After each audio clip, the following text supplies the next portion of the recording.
This is a production of Cornell University. Mike Scanlon, say hi, Mike. And I are really, really happy to be here today for the undergraduate symposium for the plant sciences majors and friends.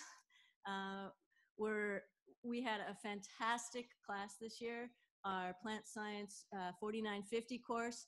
All of these students were involved in the class. They worked really hard putting their presentations together, and we're happy to have everyone here today to see the results of not only the hard work during class to put this presentation together, but the results of the research and extension experiences that our students have had that both Mike and I find to be amazing and inspiring.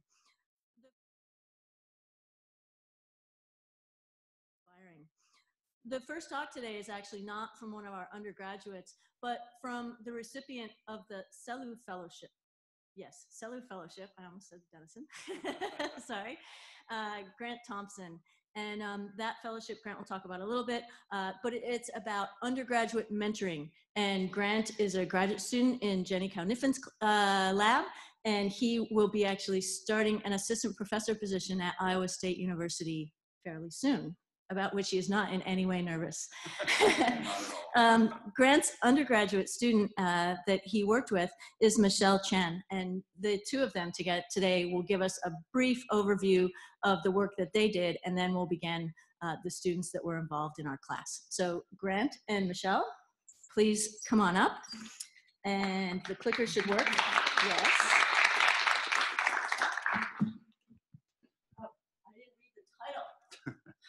Failed miserably, Mike, I'm sorry. The title is Reflections on Mentoring, a Learning Laboratory for Grads and Undergrads. Thank you very much for the introduction. So I'm Grant Thompson. Oh, and Michelle. And as was mentioned, the title for this is Reflecting on Mentoring, a Learning Laboratory for Grads and Undergrads.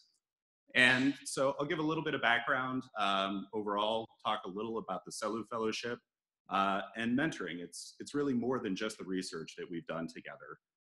Give some of my perspectives, and Michelle will give hers on it, and kind of the important experiences we've walked away from this.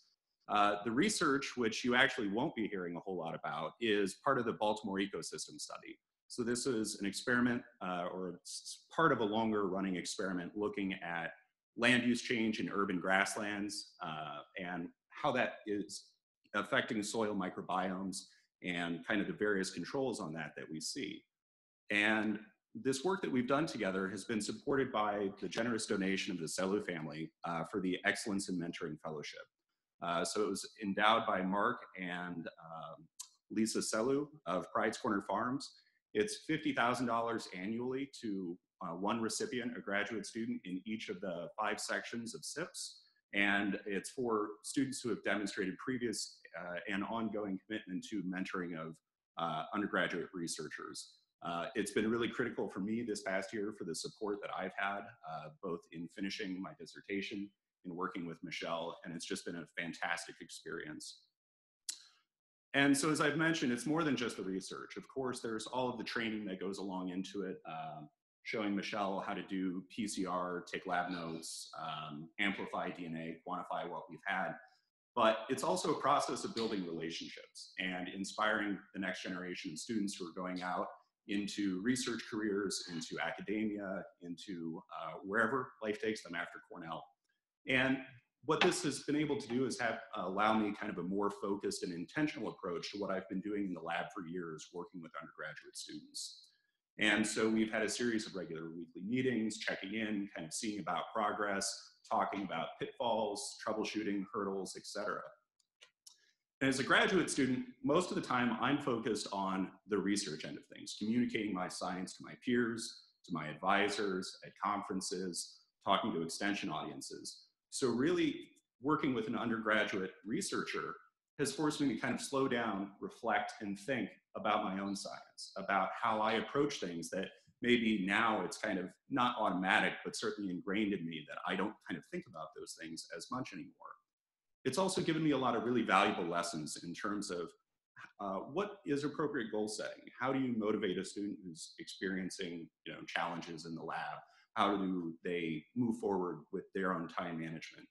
So it's really a lot about leadership and people skills. And, you know, frankly, admitting when things aren't always going well. You know, if we're having trouble in the lab, okay, what's not working? What can I do to change that? And so I think that's a really important thing that I've walked away from this experience with. And it's really helped me form and kind of solidify my teaching and mentoring philosophies, which I've had to articulate quite a few times over the past year as I've applied for different professor positions at various institutions. And I've had a lot of really fantastic mentors in my career. So it's really been an opportunity for me to pay it forward and give back, working very closely with Michelle as well as undergrads that I have in the past. I'm here to talk about my experience with this. This is my second year in Dr. Gannigan's lab. So prior to this, I worked with all of the students in the lab. We have a bunch of different PhD students. So what I really got to enjoy from this mentorship was the ability to go beyond just working with like bouncing off from different students to really focusing and working primarily with Grant on his project, the Baltimore lawn study. And so last semester I worked for his research, and then this semester I got to sort of have my own project with this. So I really got to be in charge and experience all of the challenges and joys of doing that.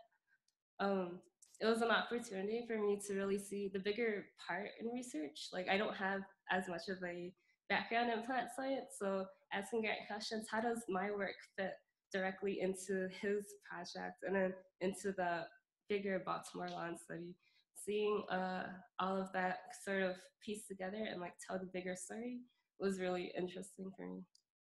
And also part of the mentorship was just asking him about research, about graduate student life, you know, like he's graduating this spring, so I really got to see all of the work that he put into his dissertation, his final like exams and his exit ceremony. So really getting to see potentially if I really want to go into research, how might my life be? And also just like developing like a relationship with a mentor, not only in research, but in like career and life advice. So I got to, when I was applying for internships earlier this winter, I talked to him about how to phrase certain applications, how to really articulate my interests and my career desires, and that actually worked out really well. So. Great. And so just to wrap it up, I think, you know, we all maybe take for granted or just kind of intuitively understand the value of mentoring and the support that it takes to be able to provide good mentorship. And I think it's a fantastic opportunity for undergraduates and graduates. I think we both have learned a ton from each other and just kind of going through the process of working together. You know, I think one of the important things when it comes to mentorship is not only the informal process, but having people to check in with, having kind of maybe a formalized way to get feedback about how mentoring can be improved. And I've checked in with a number of people and just kind of done so informally, but I think any way that we can formalize that moving forward would be good. And I just really wanted to say thank you very much to the Cello family for their support. It's been fantastic this year. And Michelle will be going to Rutgers this summer for a research experience. And as was already stated, I'll be joining Iowa State. So certainly this experience has been really formative, and other people think so too. Thank you.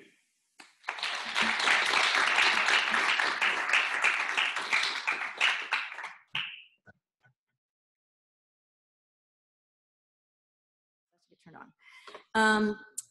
The title of Rico's talk is Plant and Pathogen Wars Outside the Cell, the exDNase system.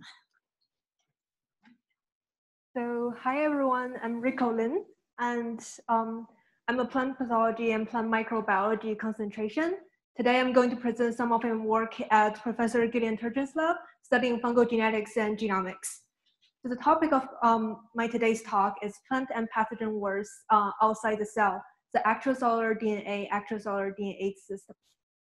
So when we talk about DNA, we usually think of it as a molecule that carries genetic information and usually resides in the nucleus or other organelles. But this idea of intracellular DNA is radically overturned with the discovery of the neutrophil extracellular trap. So neutrophil is a type of human immune cell that normally looks like this. And when they encounter a microbial pathogen, they can flatten themselves and secrete DNA outside the cell to form this web-like material to trap microbial pathogen, to immobilize them and prevent them from further infection. And this mechanism is also actually discovered in plants. So it was discovered that extracellular DNA can be secreted by plant root tips. And what's shown here is that showing in red and also pointed by the black arrow is the P root tip. And showing in green is fungal hyphae of a plant fungal pathogen. And pointed by the white arrows is a slime layer that's composed of DNA and other proteins. And this slime layer is separating the fungal hyphae from approaching the plant root tips to continue infection. And when we treat this system with pure DNase 1, this will happen.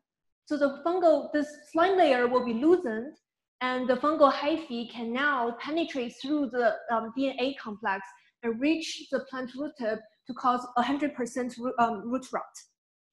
So as it happens a lot between host and pathogen interactions, when a plant or a mammalian host come up with a defense mechanism, the pathogens always comes up with a counter defense. And in this case, it's the extracellular DNA secreted by microbial pathogens.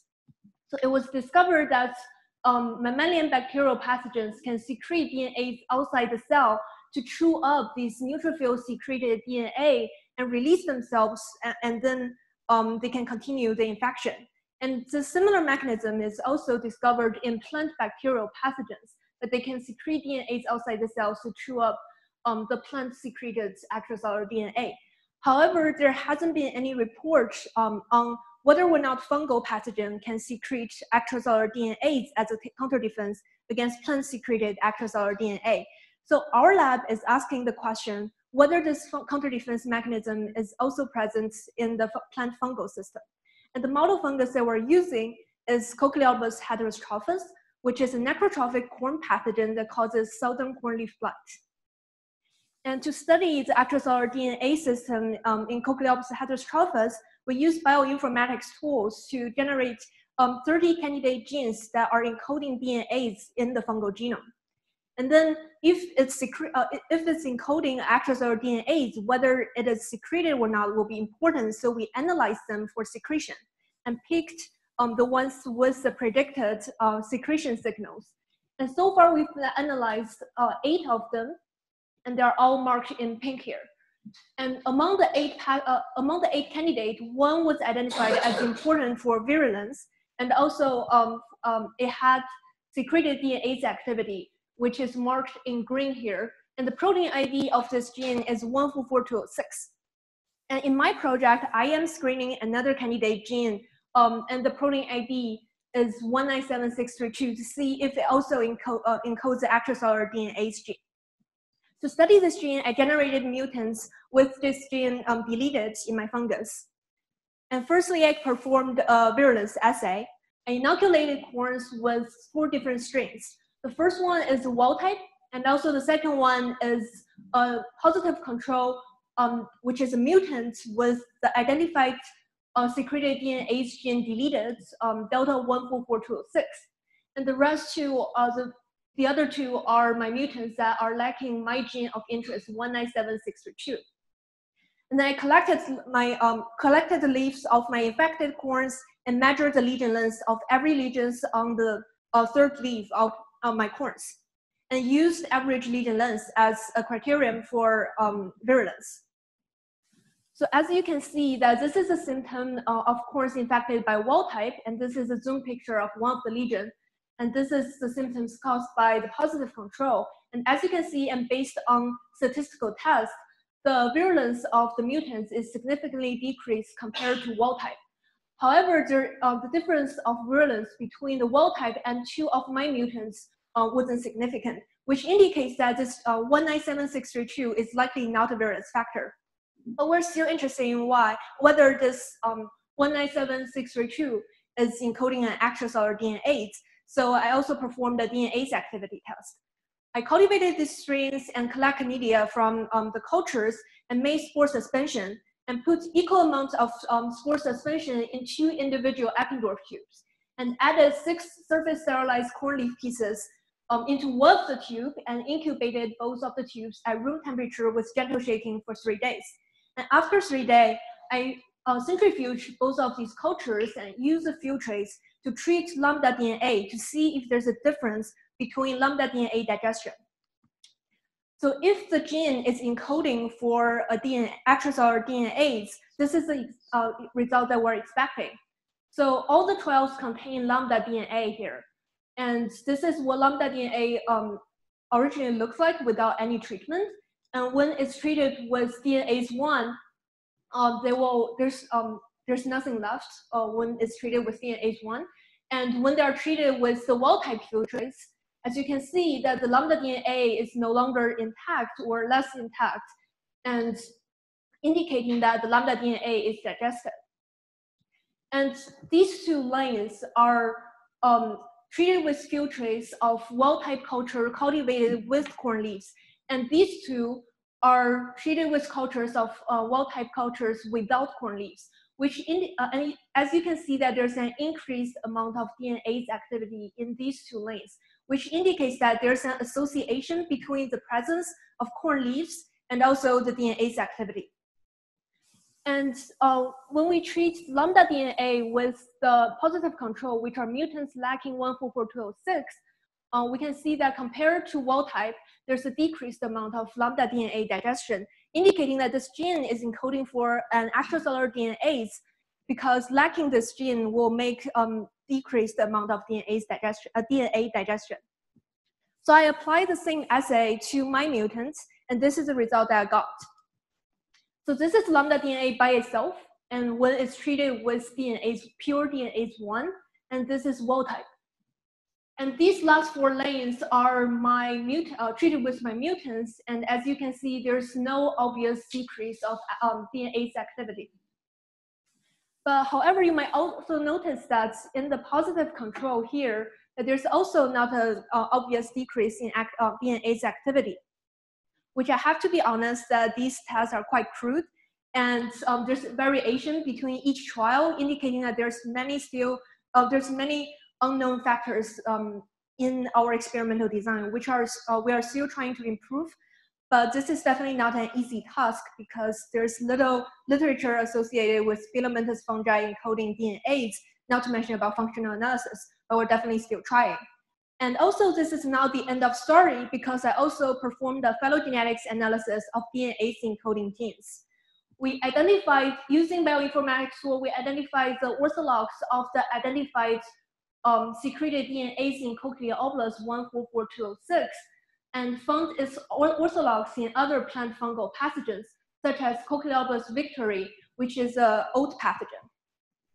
And we're asking the question, do orthologs of 144206 have similar function in other pathogens? We're asking whether it has a similar functions in another pathogen that infects another host and also infects another plant part, because C. victory is actually a crown pathogen. And I have generated mutants of C. victory lacking this ortholog, and I am performing the virulence assays recently. So in conclusion, according to our virulence test, 197632 is likely not a virulence factor, and according to our DNase test, 197632 might not be a secreted DNase. But we have a lot of future research going on. One is that we are, as I mentioned before, we're improving the DNase assay in order to get a more consistent result. And secondly, as I mentioned, there's an association between the presence of corn leaves and the increased DNase activity. So what we're asking whether the presence of corn leaf is inducing the DNase activity, or is it simply that because of the presence of corn leaf, there's better fungal growth. Also, we have a lot more candidates to analyze, and many of them are still under current research. And I am studying the ortholog of 144206 in Cochleopsis victory, and I am assaying the virulence of my mutants in recent days. And last but not least, I also want to mention that in the meantime of this project, I also adapted CRISPR-Cas9 system to Cochleopsis heterotrophes, and I'm improving this so that in future research, hopefully, we can use it to study, to do more site-specific research on functional analysis on the identified DNase gene. So I want to thank everyone in the terpene lab, especially my PI, Gillen, and also our postdoc, Heejin Park, who have been helped me a lot. And also I want to thank all my funding sources, the RCPRS program, the Jane Brody Undergraduate Research Award, and Frederick Kepler Memorial Research Endowment. And now I would like to take questions.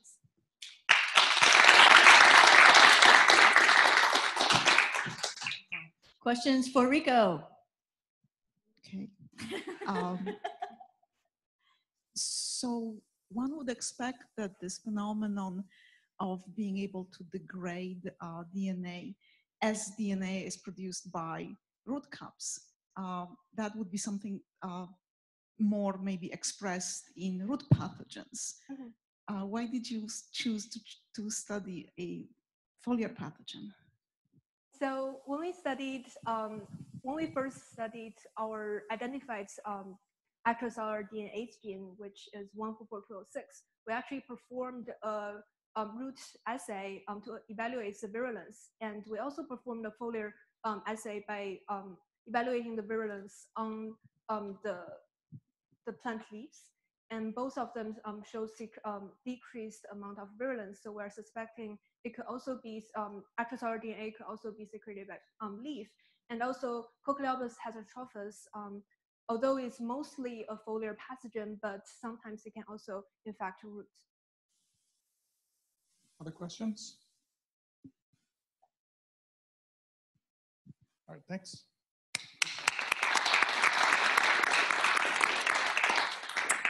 Excellent. So next we have Jay Winans, who will be talking on phenotypic variance and disease severity caused by Fusarium graminearum sampled from wheat and wild grasses. So this is the work I'm going to be presenting today, is the work I did for my honors thesis on Fusarium graminearum collected from Northeastern New York. A little bit of background, Fusarium graminearum is an Ascomycete plant pathogen that infects both wheat, barley, and corn. When it's infecting wheat and barley, it causes Fusarium head blight. Here's a picture of wheat that's infected. The white and bleached stem is the infected part, and the sooty moldish area is the infected Gibberella ear rot that causes it. Consumption of this fungus can lead to vomiting, malnutrition, a lot of health concerns for humans and livestock both. And the reason for that is because of the mycotoxins this fungus produces. So it produces a bunch of different mycotoxins. On the right here, I have the molecular structures of 6 of them, but that isn't an inclusive list. These are all incredibly potent mycotoxins, so 1 part per million, and it's dangerous for people to consume them. They're also pretty economically important. Fusarium graminearum is one of the most economically important pathogens for wheat production. And in 2014, it was estimated that $1 billion were lost due to Fusarium head blight based off of grade loss. So there was enough mycotoxins that you couldn't sell it for human consumption, and livestock is only at 10 parts per million. So like it's pretty close to it. Once that you have infected grain, there's very little you can do to get rid of it or get rid of the toxins in the grain. Some more background on mycotoxins. The synthesis of mycotoxins vary between populations. So the corn belt is dominated by the 15-ADON phenotype, or chemotype, sorry. So normally a fungus isolate will produce 1 mycotoxin in vast quantities more than other ones, or it'll only produce 1 at all, and that's called its chemotype. The upstate New York region has much more diversity in mycotoxins that are produced by isolates, such as the NX2 variety, the 3-ADON variety, 15-ADON. These are all kind of more present in this region. Wild grasses are colonized by Fusarium asymptomatically, so you won't ever see the infected spikelets that I showed with wheat when you're collecting it off native grasses. Less mycotoxin accumulation of Fusarium graminearum Winans infecting wild grasses as well. But the aggressiveness of isolates on wheat from different host origins are currently unclear. So with all this information in mind, my question for my thesis was, is there a significant difference in the phenotype and disease aggressiveness when you sample Fusarium off of wild grasses and when you sample Fusarium off of wheat, right? So would you see a difference in chemotype identified? Would you see a difference in disease aggressiveness, mycelia growth, or perithecia formation? So we're going to get into the methods now. The collection sites we had were way up here in Northeastern New York, way past agriculture. Most of the agriculture for wheat is around this area. So then there's all this Adirondacks up here. So these are the 4 different sites we went to.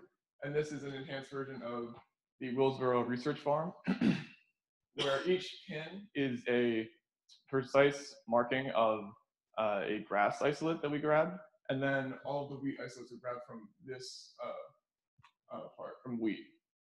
So in total, we had 20 isolates from grass, 8 from smooth brome, 8 from canary reed grass, and 4 from orchard, and then 15 from wheat, all collected around here. And then I ran the greenhouse experiment. So this was a live host inoculations to test disease severity and incidence. So in the greenhouse, I had 2 lab standard checks I had to run 3 different inoculations just because of spatial restrictions in the greenhouse. And so I would inoculate them, and then every week or the next month, I would go back and I would take a incidence and severity rating. Just, is the disease there? And if it is, how bad is it?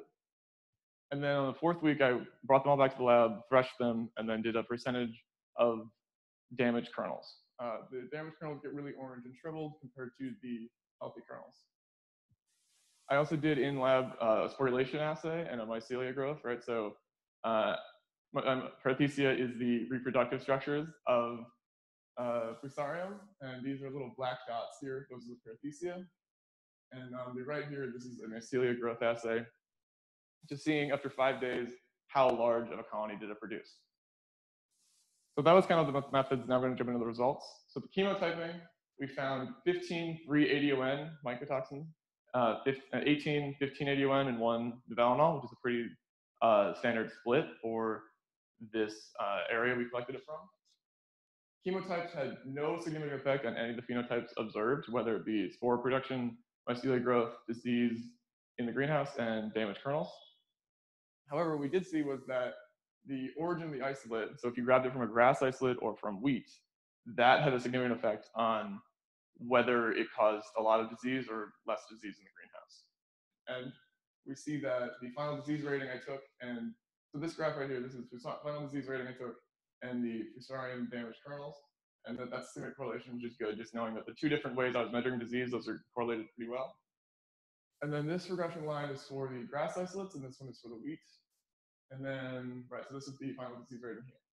What's interesting was that while this was significant, the Fusarium damaged kernels was not related. It was not significant that the place you took the isolate from was not significant for predicting damaged kernels, which is weird because this is correlated and this was significant, but that wasn't. And that might be because my theory is that I had for this one, there was 4 data points, but then for this one, there's only 1, because this was over a month. Moving forward to the mycelia and perithecia growth. So I found a trend, so this is not significant, because it's 0.054 and 0.05, but this does kind of show that there is some sort of significance, that if maybe with a higher sample size, we could see a significant effect, which I think is interesting, because it does show that maybe there's a difference between whether you're growing larger or you're producing more spores. That could show that there's a difference in life patterns. So the implication of these results: grass isolates cause less disease, and that could indicate differing in host adaptation. Negative relationship between mycelia growth and perithecia formation, as I just said, and chemotype not being significant indicates mycotoxin production is unimportant in colonizing of these wheat hosts. So further research, I'm going to be moving to Madison when the summer is over, but before then, I'll be working on differentiation between NX isolates and 3-ADON isolates. So on this graph, what I'm showing here is that these bars down here, this is the 3-ADON chemotype. This one is the 15, and then this one up here is the nivalenol. However, 3-ADON and NX does not differentiate with this. So I'm gonna wanna do that and see if that can have an effect. Larger sample size to see if perithesis formation and mycelial growth, if those are different. If they really do have a negative correlation to each other, or negative, high performance looking chromatography to see exactly how much mycotoxins are being produced by the grass isolates when infecting wheat and the wheat isolates infecting wheat. And Fusarium, graminearum, aggressiveness variance onto seedlings. So we tried this once, but the spore suspension was just, it just completely destroyed every single seedling that we tried to inoculate. And with that, I'd like to acknowledge Michael Fulcher, a grad student that I've been working with for about 2 years now, personal mentor of mine. Jamie Cummings for being a great lab manager, Dr. Gary Bergstrom, who is my PI, Dr. Denise Actemir for all the help with the statistics for this thesis, and Chad Thomas, who helped me grow all the greenhouse plants. And with that, I'd like to thank you for your time and answer any questions. Great job. Question back here. Jim, I'm curious as to what parts of the world where they grow wheat have the greatest problem with Fusarium, and what contributes to that being a greater problem in those areas? So Fusarium is kind of a worldwide problem. In the United States, most of the mycotoxins are screened for and then are separated and not sold for human consumption. In developing countries in Africa, I know that Fusarium is a pretty big problem because it's not screened for well enough, so people are ingesting infected grains. Other questions? Again, no one will know. Thank you. So I should point out, when you see the presenter smile, it's because they're looking at Mike or I, and they're talking about something that was discussed extensively in class. and so far, I have to say, both presenters have done the best job of presentation to date was today. So we're off to an excellent start.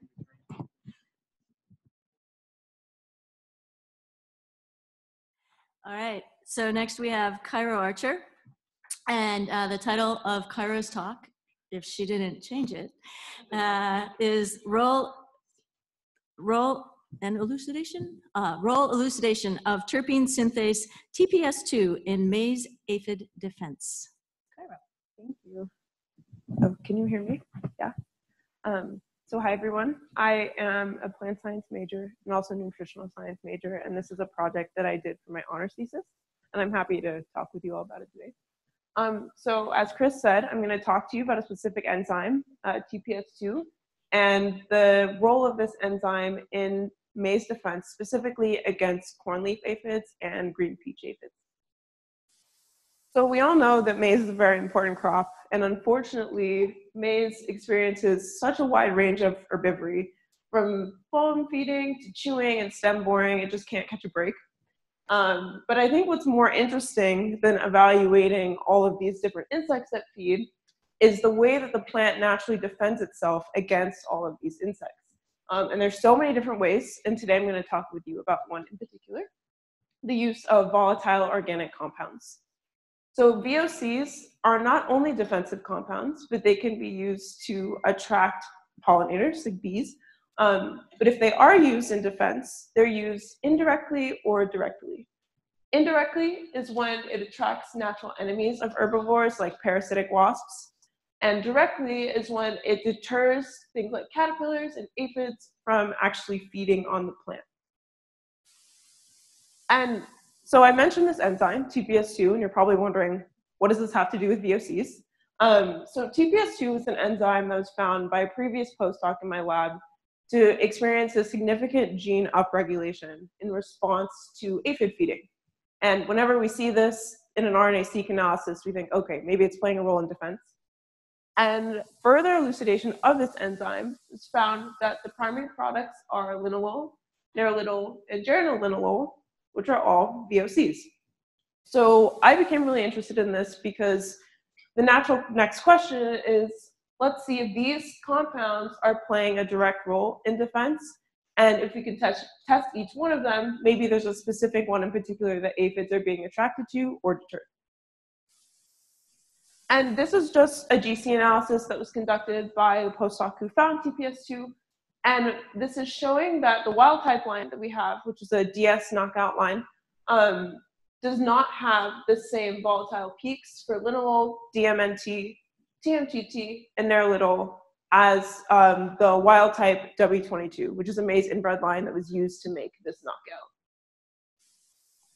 And so I had a variety of different methods for trying to answer this question: what is TPS2 doing in defense, and could linalool, neranolol, and geranilinol be involved in this defense? The first was a choice assay, and this assay was meant to see if aphids were exhibiting a general preference towards the TPS2 knockout line or not.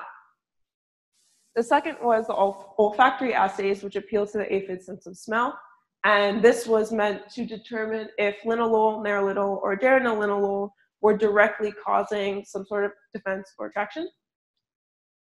And the final, which was my favorite, was electrical penetration graph assay. And this was meant to see if aphid feeding duration, pattern, and frequency were altered in response to these volatile compounds that are present in TPS2. And so the choice assay is pretty self-explanatory. I planted a W22 plant next to the knockout line that we have, and I put about 20 aphids in the center of the plant and caged it and timed it for 20 hours. And then I counted where the aphids chose to go, if it was on the W22 or the TPS2. And the reason I chose 20 hours is because a graph that I have later that I can show you if you want shows that the gene expression of TPS2 is highest between 18 and 24 hours.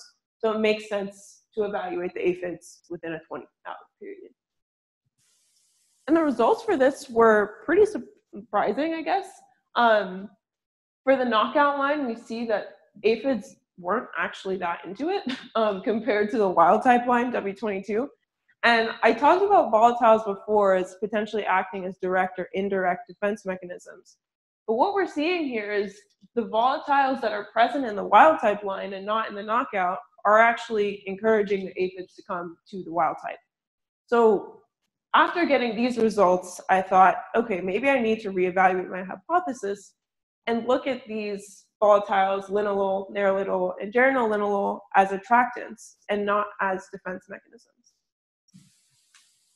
So the next thing I did was the olfactory assay.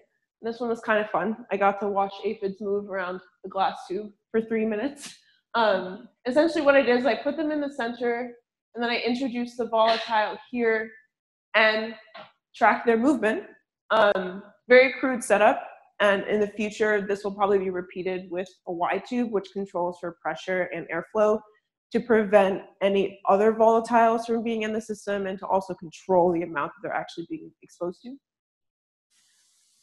And the results for this were also quite interesting. So we see geranilinol here, neranolol and linalool all show general movement towards. However, based on this data that I collected and data that I've collected previously using Armidas, I would deem geranilinol as a potential attractant because although this isn't statistically significant, I've done many more replicates of this experiment, and we do see aphids migrating far more towards geranilinol than away. The next guy is neranolol, and I would deem this a very clear attractant for the aphids. The reason being, of all of these guys that I tested, the amount of aphids that made a choice or didn't just stay put in the tube was the highest for neranolol. It was about 65%. And we see a highly statistically significant movement towards the volatile rather than away, which makes me think that it's an attractant. And linalool is unconfirmed. Although this graph looks very promising that the aphids clearly seem to want to move toward the volatile, previous data that I've done with Armidas did not find this at all. I actually found that the aphids are moving about as equally toward as away. And only 10% of the aphids made a choice in this situation. So I don't deem that enough to say that this could be an attractant.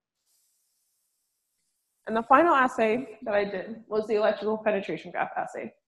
And how this works is you have an aphid attached to a probe here, which is attached to a device that basically amplifies the different voltage potentials that happen when an aphid stylet is inserted into the leaf. And this amplification gets stored in a computer, and I get a nice set of waveforms I can analyze. And essentially what this is doing is creating a massive circuit. So we're tracking the difference in voltage potential and determining where in the plant the aphid is feeding. And I just want to show you what I actually had to do for this to happen. This is the aphid here, and it is attached with silver glue to a gold wire that's probably as thin as a hair. And this wire is attached with silver glue to a copper wire, which is then soldered to a brass insect pin. And this pin then goes into the probe that I showed before. And when the aphid starts feeding, the circuit's complete, and you have data that you can analyze. And this is the experiment in action. This is an actual aphid right here. And this machine can take up to eight plants at once. I did about 30 plants for each line, and it takes a long time to analyze the data, so it was a lot of work. But it's a very cool machine, and definitely my favorite part about doing this honors thesis. And unfortunately, even though all of this was really cool, the results weren't actually that significant for me. I separated the results into 4 different types. The first being an assessment of the non-probing behavior of the aphid, meaning when it's not feeding. The second being a pathway phase behavior, which is basically preparation for feeding or salivation. The third being xylem phase feeding, or just inserting the xylem into the xylem. And the fourth, which is what we really care about, is the phloem feeding, which is when the aphid is actually ingesting phloem. And as you can see, for non-probing and pathway phase behavior, these results are not statistically significant. They're pretty similar to one another in terms of the TPS2 knockout on the wild type. And for xylem and phloem phase feeding, we also see very similar results.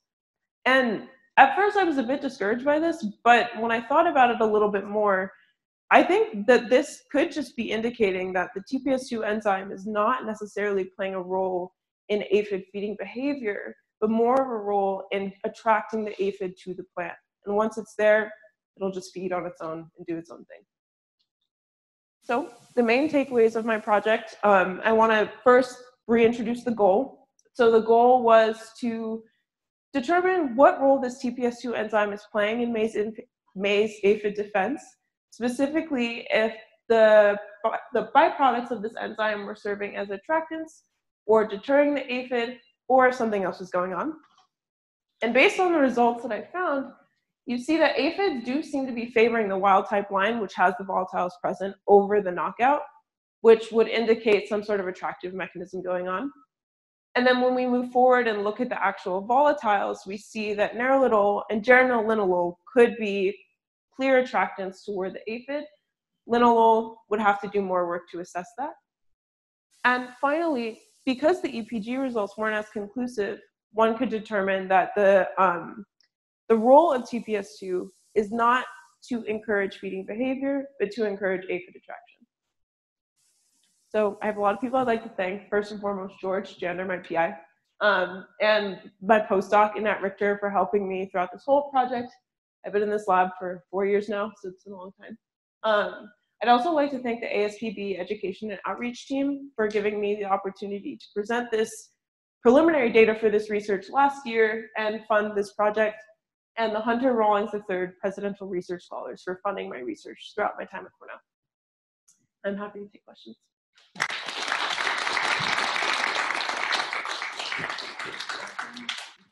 We want to know how you glue that onto the little aphid. Hard. No, really, we're not going to go into that.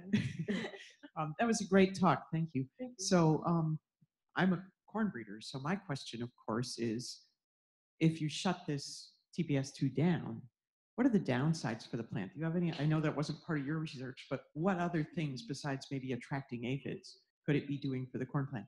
Yeah, that's a really good question. I think the main issue that could arise is when you shut down this enzyme, other terpenes could be created from the substrates of the enzyme. And unfortunately, the scope of my project did not research those terpenes, but that was my secondary hypothesis, is that those terpenes could actually be influencing the attraction or detertion of the aphid. So you either could see maybe a difference in aphid behavior, but what you would more likely see is a difference in plant behavior.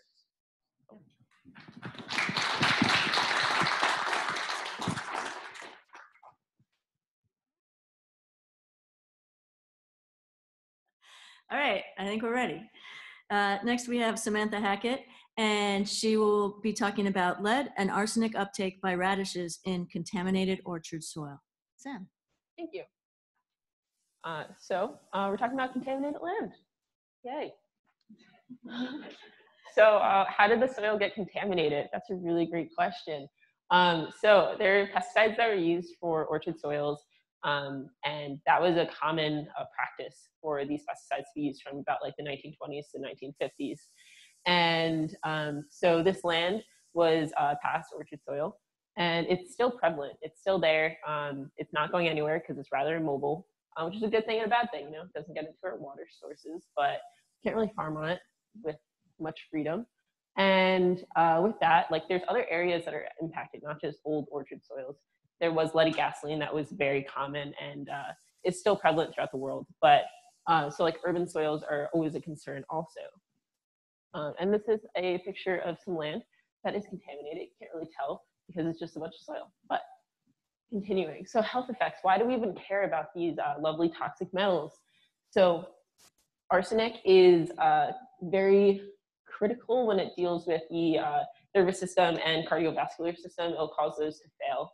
And then also with lead, that will cause developmental behavioral problems, especially in children, and then also affect your cognitive function and then eventually lead to death. Okay, so cellular uptake of arsenic. So arsenic is a physiological toxic metal, and so that's going to be taken up through the plant. So arsenic 5, it looks really similar to phosphate, and then arsenic 5 can turn into arsenic 3 in anaerobic soils.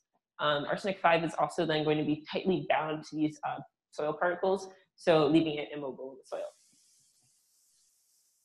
So because it looks so similar to phosphate, it's going to be taken up through the cell by phosphate transporter there, and then it's also going to be then transitioned to arsenic 3 by a reductase. And then from here, it's going to either be stored in a vacuole, or it's going to go into the xylem and just go through multiple other cells, basically repeat this whole process over and over. Our hope is that then some plants will store more arsenic in its vacuoles versus having it be taken up through the plant to higher places.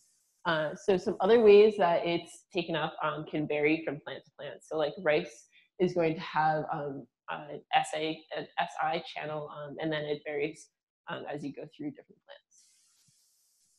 plants. So lead is a particulate contaminant, and that means that it basically the physical particles, if it's on those leaves or on that piece of vegetable that you're trying to eat, that's how you would get lead ingested. And that's a concern because we're growing radishes. Radishes are in direct contact with the soil. And that's also a concern with like lettuce and much other vegetables and produce. Some other concerns that we have are, where is it actually in the soil profile? Is it going to be in the upper layer or lower layer? In this case, because we're working with pesticides, it is in the upper layer. And then also the contact and exposure. So again, with lead, do you have something over that surface of freshly tilled soil and such? And then also a plant anatomy. You know, are we harvesting the like corn that's under the husk, or are we harvesting the radish root that's right in contact with the soil? And then soil pH also does vary.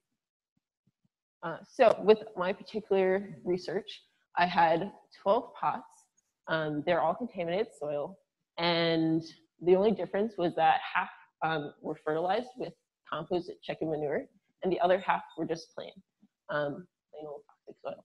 And then planted radishes in all of them. So results. I kind of just highlighted the things that were either trending or significant. And based on Europe and Asia's standards for lead and arsenic, they have 1 ppm, excuse me, for lead, and then also 5 ppm for arsenic. And that's for dry weights of vegetable or produce that you would be consuming, and that's the considered like safe value. We are over that, yippee. And so the first thing, arsenic, is what we're kind of hoping for the fertilizer to compete with phosphate. And that's showing a trend but not yet significant. So I was hoping that if I fertilize it more, then there would be more competition with that uptake. And then for lead with leaves in the second harvest, between fertilized and not fertilized, that was significant. Another one was with the roots. So that's in direct contact, and that's good. That is showing a difference. So since their lead is a particulate contaminant, we wanted to show that difference between lead and arsenic. So I did a correlation, and this is specifically looking at lead and aluminum in leaves, and then this is looking at the roots. I didn't show the arsenic because there wasn't a correlation, but you can see here with this trend line that there is a correlation with that. So just going forward, that's consistent with other research. The options for remediation. We chose a composted fertilizer, so kind of just hitting those two bullets there. But you can choose either or. There's a lot of different options for research and experimentation. And also looking at other production of life stages. What we're hoping to do was analyze the seeds. Unfortunately, radishes take a while to seed. So that's what we're doing right now. But so instead of like growing radishes and hoping to eat the actual radishes, we could just produce the seeds and then sell the seeds. Those are all options, and to try to fight going around that contamination. Some acknowledgements that I wanted to say. So I'm working with Brad, my professor, and supervising me. He spent a lot of time also like gathering the soil and doing all that stuff. So that was awesome to get firsthand knowledge from him. And then Hannah was the postdoc in the sub, and she was super helpful too. Dillman Hill, unfortunately, for their contaminated soil, and then also the greenhouse staff for being so nice and helping me with watering and stuff. Those are references that weren't from my own pictures and such. So thank you. I'm happy to take any questions.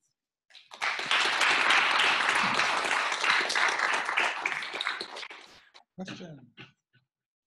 Has anyone investigated uptake from things like lead-based paints, because that occurs around houses and people have a garden there and so forth? So does it go into the plants that way?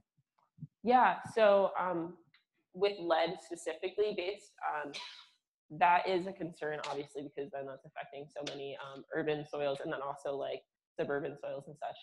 Because those are so like large flaked, the concern is really when they start getting really small and broken up, and the concern is then, is that going to be directly onto your whatever you're eating, or if the child is eating it or whoever's eating it, you know. So that can be amended with like washing regimens, or removing that top layer of soil, or just removing those chips of paint. There's plenty of research on it because there was such a scare and so many people got basically sick from it. Yeah, there's a ton of research on it, and like now they're looking at specifically what plants and crops are safe to grow with those types of soils. Yeah, thank you. Other questions for Samantha?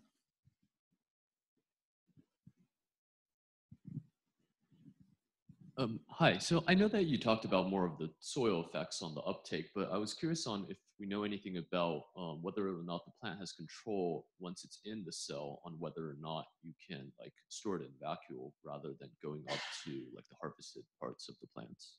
Yeah, definitely. So that's going to vary plant to plant, or species to species, really. The plants don't want it in them.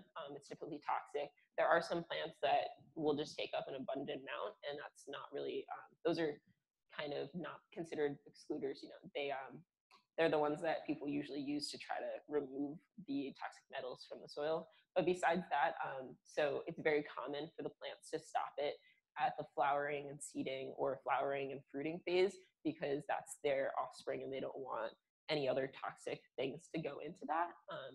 And it's common for that uptake to basically halt at that point.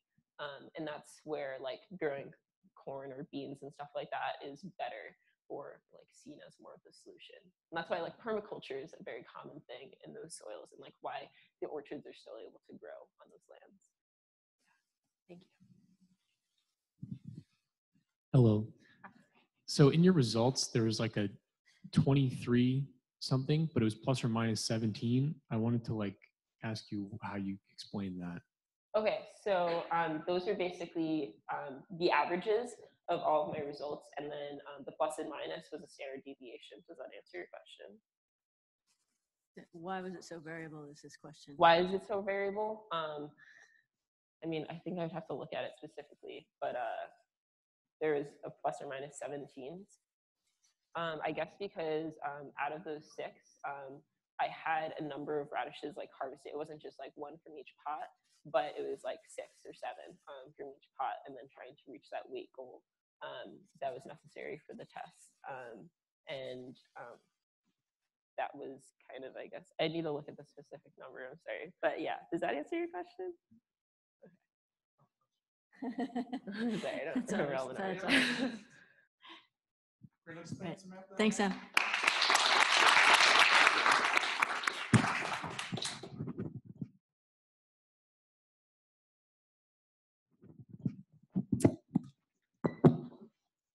All right. Next, we have Allison Coomber.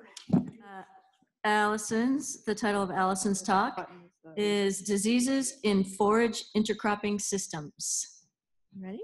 Yeah. And Allison. All right, thank you. So I'm a December 2018 graduate, so this project is ongoing, and I'm working on the data collection pretty much starting next week, so my presentation is going to be in a little bit of a different format than everyone else's. So I'm going to start with an overview of the problem that my project is meant to address. Here in New York, we have a very large dairy industry, and organic dairy production is growing. In order to support dairy cows, we use forages as animal feed, so by extension, a lot of forage crops are grown in New York. Forage production is becoming increasingly more important as organic production spreads because there are certain requirements for organic producers to use a certain amount of fresh feed that has to come from forages, which it's easier to grow them locally. So forage production continues to expand, but it is being threatened by extreme weather events in our area.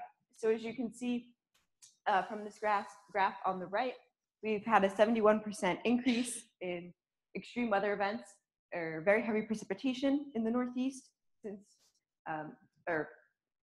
in 2014. So these weather events have caused a lot of damage to forage production in our region. And intercropping has been proposed as a mechanism to buffer forage production from these extreme weather events. So intercropping is part of a bigger scheme called system resilience. So this is increasing the system's tolerance to extreme weather events and different environmental conditions. So intercropping falls under the absorptive capacity. So this is increasing tolerance of the system by using diversifying your crop and essentially not putting all your eggs in one basket.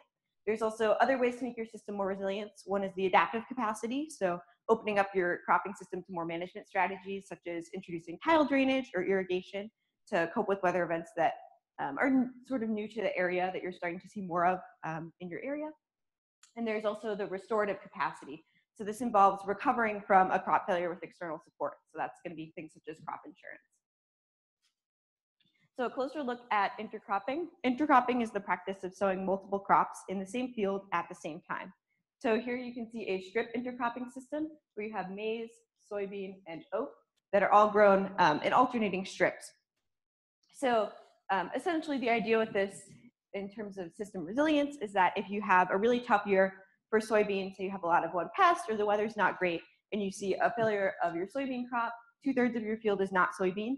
And so you don't have complete failure because you can rely on your maize and oat crop to support you. So there are several different types of intercropping. The one I just showed is strip, which you can see here on the right. There's more alternating types such as row strip and row, which you'll see in a push-pull system. The system of intercropping that this project uses is mixed. So all the seeds are essentially put together at the beginning and then planted out randomly.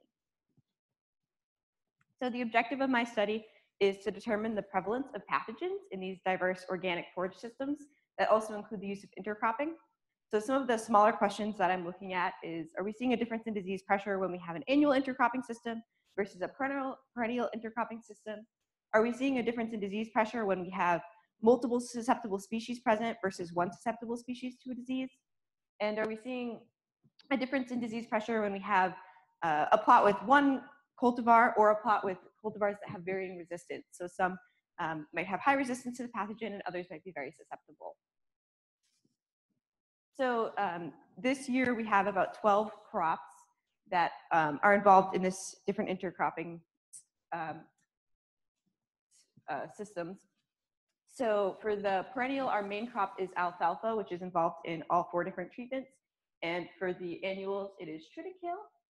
So there are 4 different diversity treatments. The low diversity consists of 1 species, 1 cultivar. The conspecific treatment is 4 different cultivars of 1 species.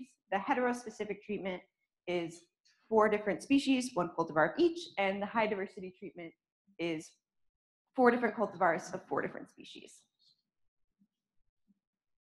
So this is part of a larger experiment called the FIRE trials, which stands for Forage Intercrop Resiliency Experiment. So this is a large experiment where these 4 different diversity levels of both annuals and perennials are being grown by Matt Ryan's lab group. And they're looking at how resilient really is this system. So they're measuring things such as forage quality and biomass and yield. And this is an example of what one block looks like. So there's perennials here and annuals. And you can see there's the 4 different levels of diversity in each. And there are 5 blocks that look like this. Each one of the plots is about 30 by 50 feet. This trial is also being replicated at the University of New Hampshire and the University of Vermont, but their plots are a lot smaller. So here's an example of what one of the blocks looked like for the winter annuals about a year ago. So you can see across the 4 treatments, there's sort of a variation in the shade of green, which is indicative of the different mixtures of crops that are present in each treatment.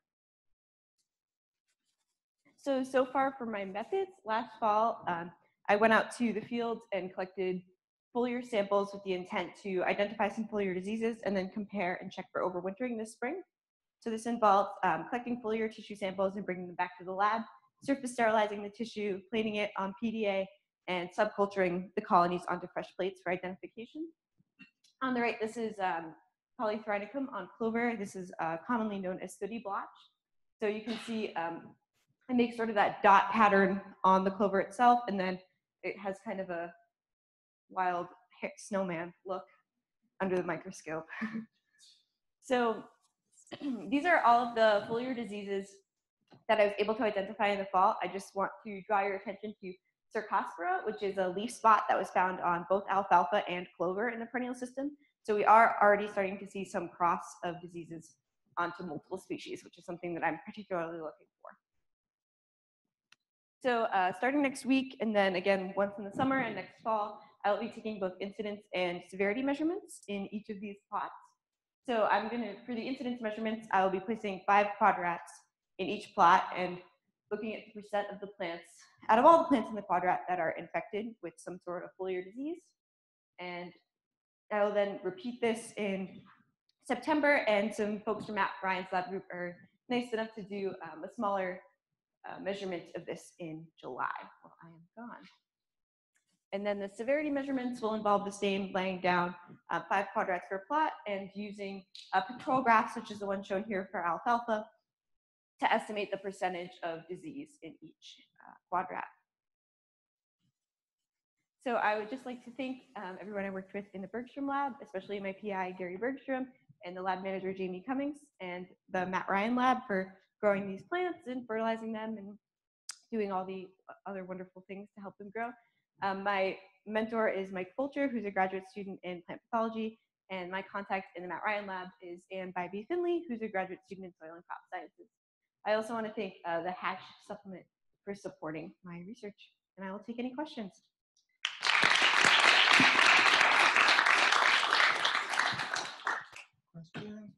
Thanks for that presentation. So I'm a fan of Matt Ryan's work, and so I like the idea of intercropping, but we want to make it as easy as possible for farmers, and so it's not very easy to deal with 3 or more different commodity markets if you want to be able to sell your season's harvests of corn and soybean and oats. It might be a lot of work, but I like the idea of intercropping.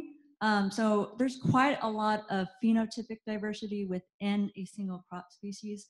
So is there a way for this, for Matt Ryan and others doing his work to focus more on, a single type of commodity market where you're dealing with cultivars that span different genotypic diversity, and that's targeted to whatever pest pressures there are, or if it's if you're trying to tolerate some kind of change in climatic conditions, but just really have it so that it's diversifying your farm, but also you want to make it easy on the farmers, and just if they want to deal with a single commodity market, then let them. But the ideas are absolutely applicable, but it's just simply instead of multiple crops of species, multiple species of crops, it's just multiple genotypes within a crop.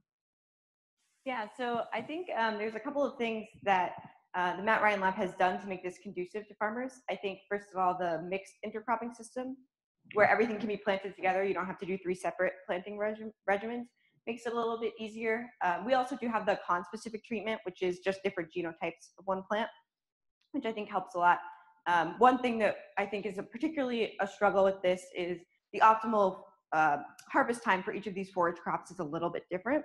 So it's hard to decide when to harvest the high diversity forage crop, because you might not get the optimal forage quality of some of the different crops you have in there. But I do think that versus like a corn and soybean intercrop, the forages are easier to sell in bulk because they're just going directly towards livestock feed. So, yeah. Any other questions? Yeah, thanks, Allison. Good job.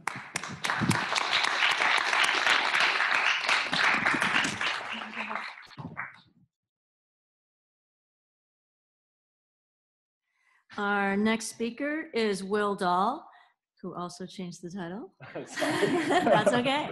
The title of his talk is CRISPR-Cas9 in Lemna minor. Hi, everyone. I'm Will, and today I'll be talking to you about my efforts to implement CRISPR-Cas9 in the duckweed species Lemna minor. So why am I talking to you about duckweed? Well, it's a small aquatic plant which grows on the surface of fresh water, and it has it's one of the smallest flowering plants in the world. I'm dealing with Lemna, which is right in the middle here, but there are 5 genera with 37 species, and each of them is smaller than a quarter.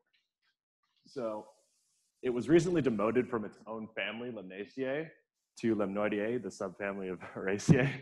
That's a recent development. And so I'm right in the middle here with Lemna minor. So duckweed is a good candidate for both bioremediation and biofuels because it has a high tolerance to high nitrogen concentrations and phosphorus concentrations, which are characteristic of agricultural runoff and wastewater. So we can use it in runoff zones to absorb a lot of nitrogen and phosphorus. It also has a very high growth rate. This disputed time of 16 hours is actually a little bit low. It has a doubling time of about a day and a half, 4.5 days. So currently, the US produces about half of the world's biofuels, primarily with corn and soybean. But if we could add another system that could also be doubly used as a candidate for bioremediation, that would be effective. So as you can see, it's somewhat of an invasive species. This is a picture from Prospect Park where it's totally overtaken this area, but it's indicative of how quickly it can actually grow. So it has a very fast doubling time, and it has a very high lipid content relative to lignin and other contaminants that might make it difficult to actually remove triacylglycerol and use it for biofuels.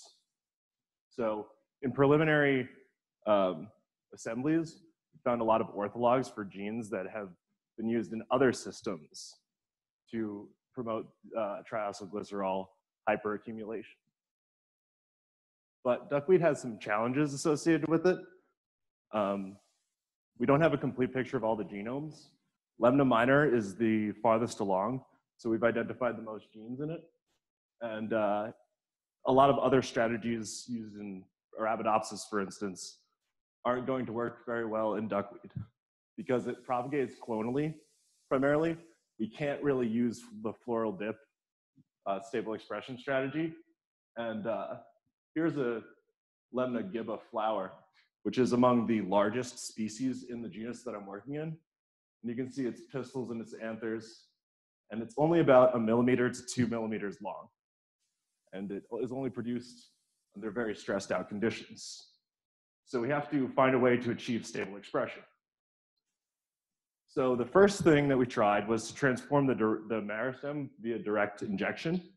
And we tried to develop that with an artificial microRNA construct regimen. That didn't work very well. The expression was biased towards the vasculature, and we were unable to achieve stable expression throughout many generations.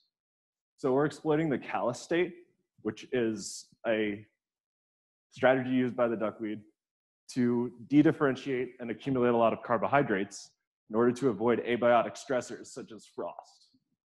So it de-differentiates into a clump of tissue that then sinks to the bottom of ponds where it can avoid being frozen to death.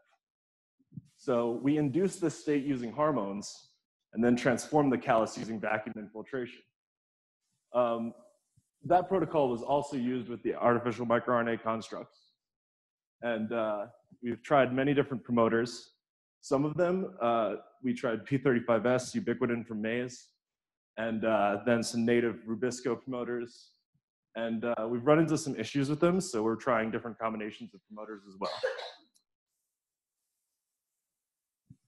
So I am trying to promote 2 small guides at a time, Cas9, and some associated tags such as mCherry, which is prepended to the Cas9, and a nuclear localization motif, which is also added to the Cas9, so it can be expressed in the nucleus and actually cut the DNA.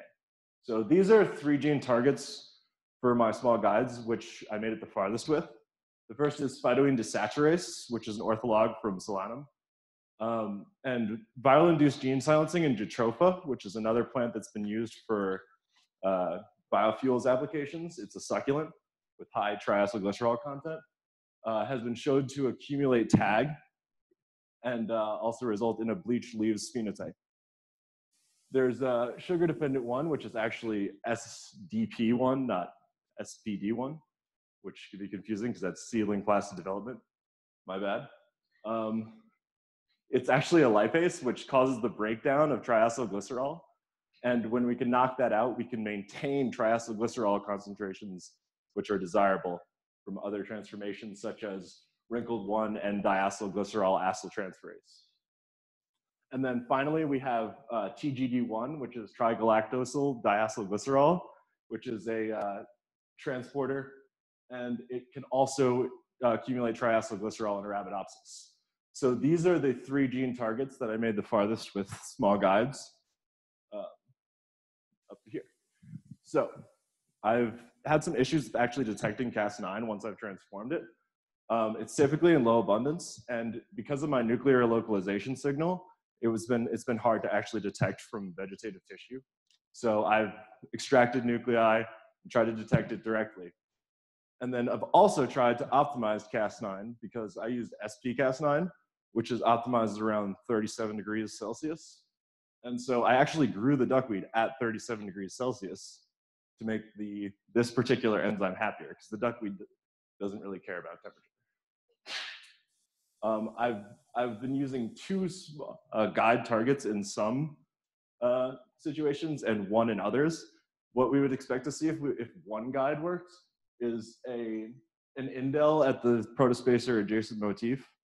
But if 2 work, we would expect to see a complete deletion via non-homologous end joining. So to detect Cas9, I've targeted mCherry with antibodies and also tried to detect my small guides with RT-PCR. And that has so far been a little bit difficult. So the goal would be to achieve stable expression of high lipid content, which would result in low carbohydrate content because of the load of producing proportionally more lipids.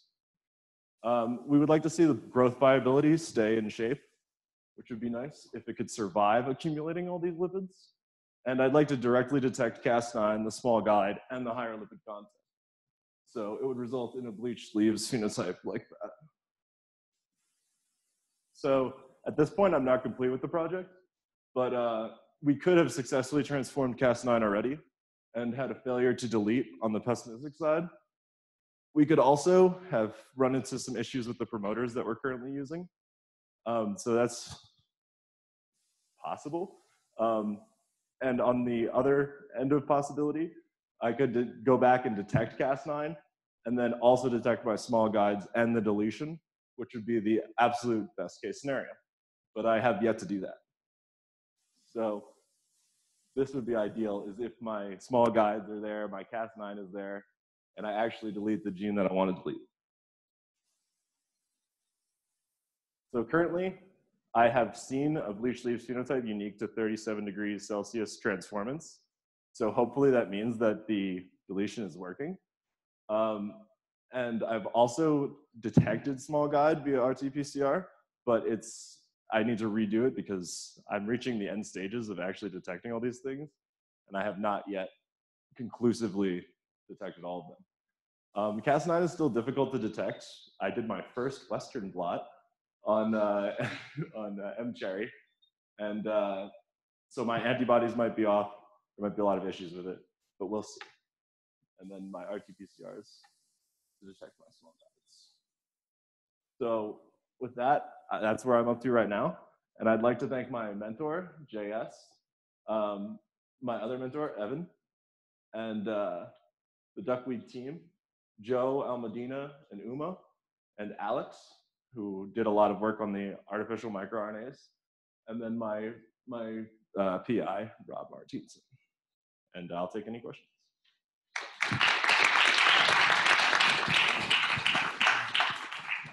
Question. I know it's a preliminary result, but about what frequency did you see the bleached phenotype in your? Pretty high, but only for phytoene desaturase. So I'd say about 80% for phytoene desaturase, but no other transformants yet. Other questions? So maybe I missed this in the beginning part of your talk where you outlined the experimental design, but is the goal then to knock these genes out, or are you trying to adjust the expression of these using guide RNAs to the promoters? We're trying to knock them out for these 3 genes, and then we have different strategies for other genes. So we've promoted wrinkled and DGAT to try and promote triacylglycerol accumulation. But these genes are also associated. There's a already established 3-gene strategy for triacylglycerol hyperaccumulation in other systems. So we've been kind of following that. And these are just the genes that I happen to make it farthest with, and they all happen to be knockouts. Other questions for Will? Go, Mike, go.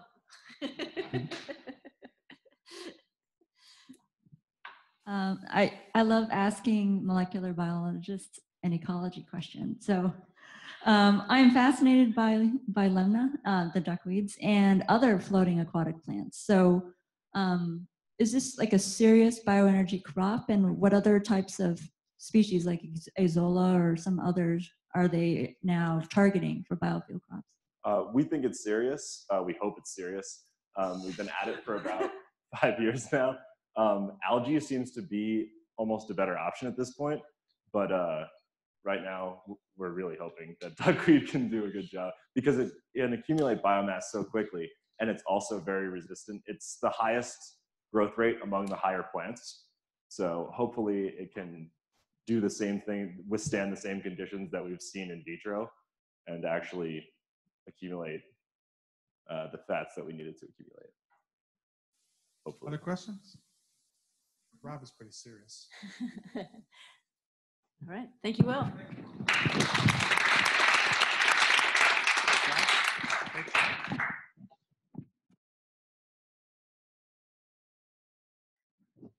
Our next speaker is Jeffrey Yen, and the title of his talk is Comparative Ligule Development in Poaceae. My name is Jeffrey, and I'm a student working in Mike Scanlon's lab studying comparative ligule development. And similar to Allison, I'm also a December 2018 graduate, so might not have as much data to present. The first thing I'd like to talk about is what is a ligule and why we basically care about it.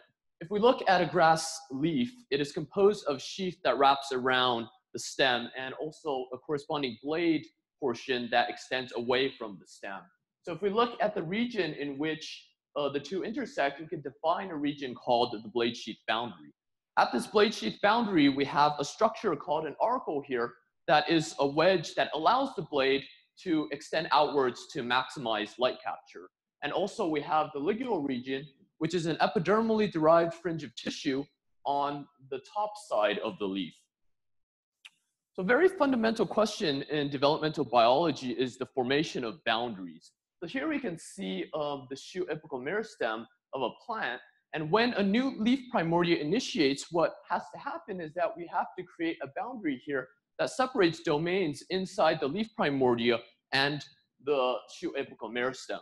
Very similarly, in floral development, we also get formation of boundaries signified here as these green strips of tissue.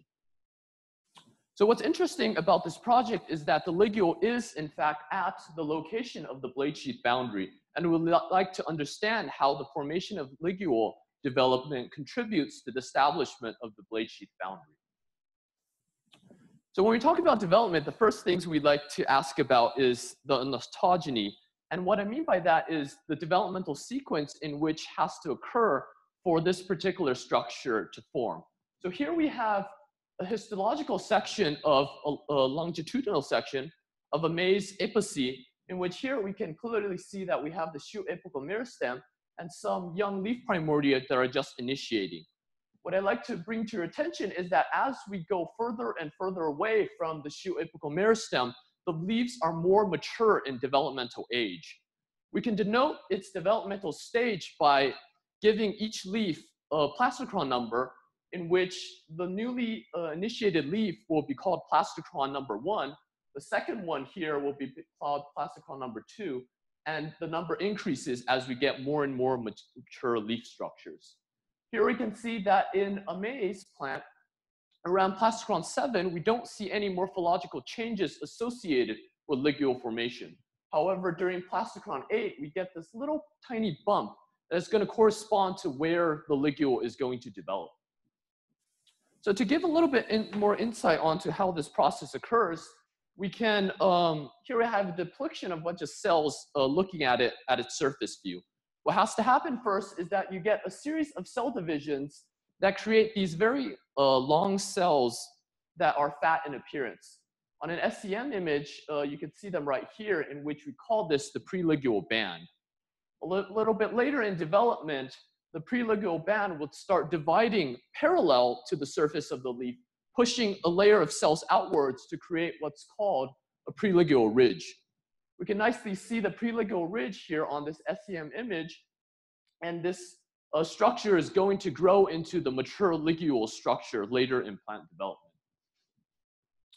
So a lot of insights have been obtained through studying the genetics in maize, and here we have a gene of interest called ligulus 1. When we have mutations in ligulus 1, we get plants that lack both the auricle structure and the ligule compared to a wild-type maize plant. We can also see that the blade sheath boundary is a lot less distinct compared to wild-type plants. If we have mutations in barley and maize, they create similar phenotypes, suggesting that this gene is very highly conserved within the grass species. So that brings me to my model organism, which is in the Kinocloa species, in which if you look at its phenotype, at least for some members of the genus, it is represented by a lack of ligule structures, yet it has a very nice auricle structure and the blade sheath boundary is very distinct.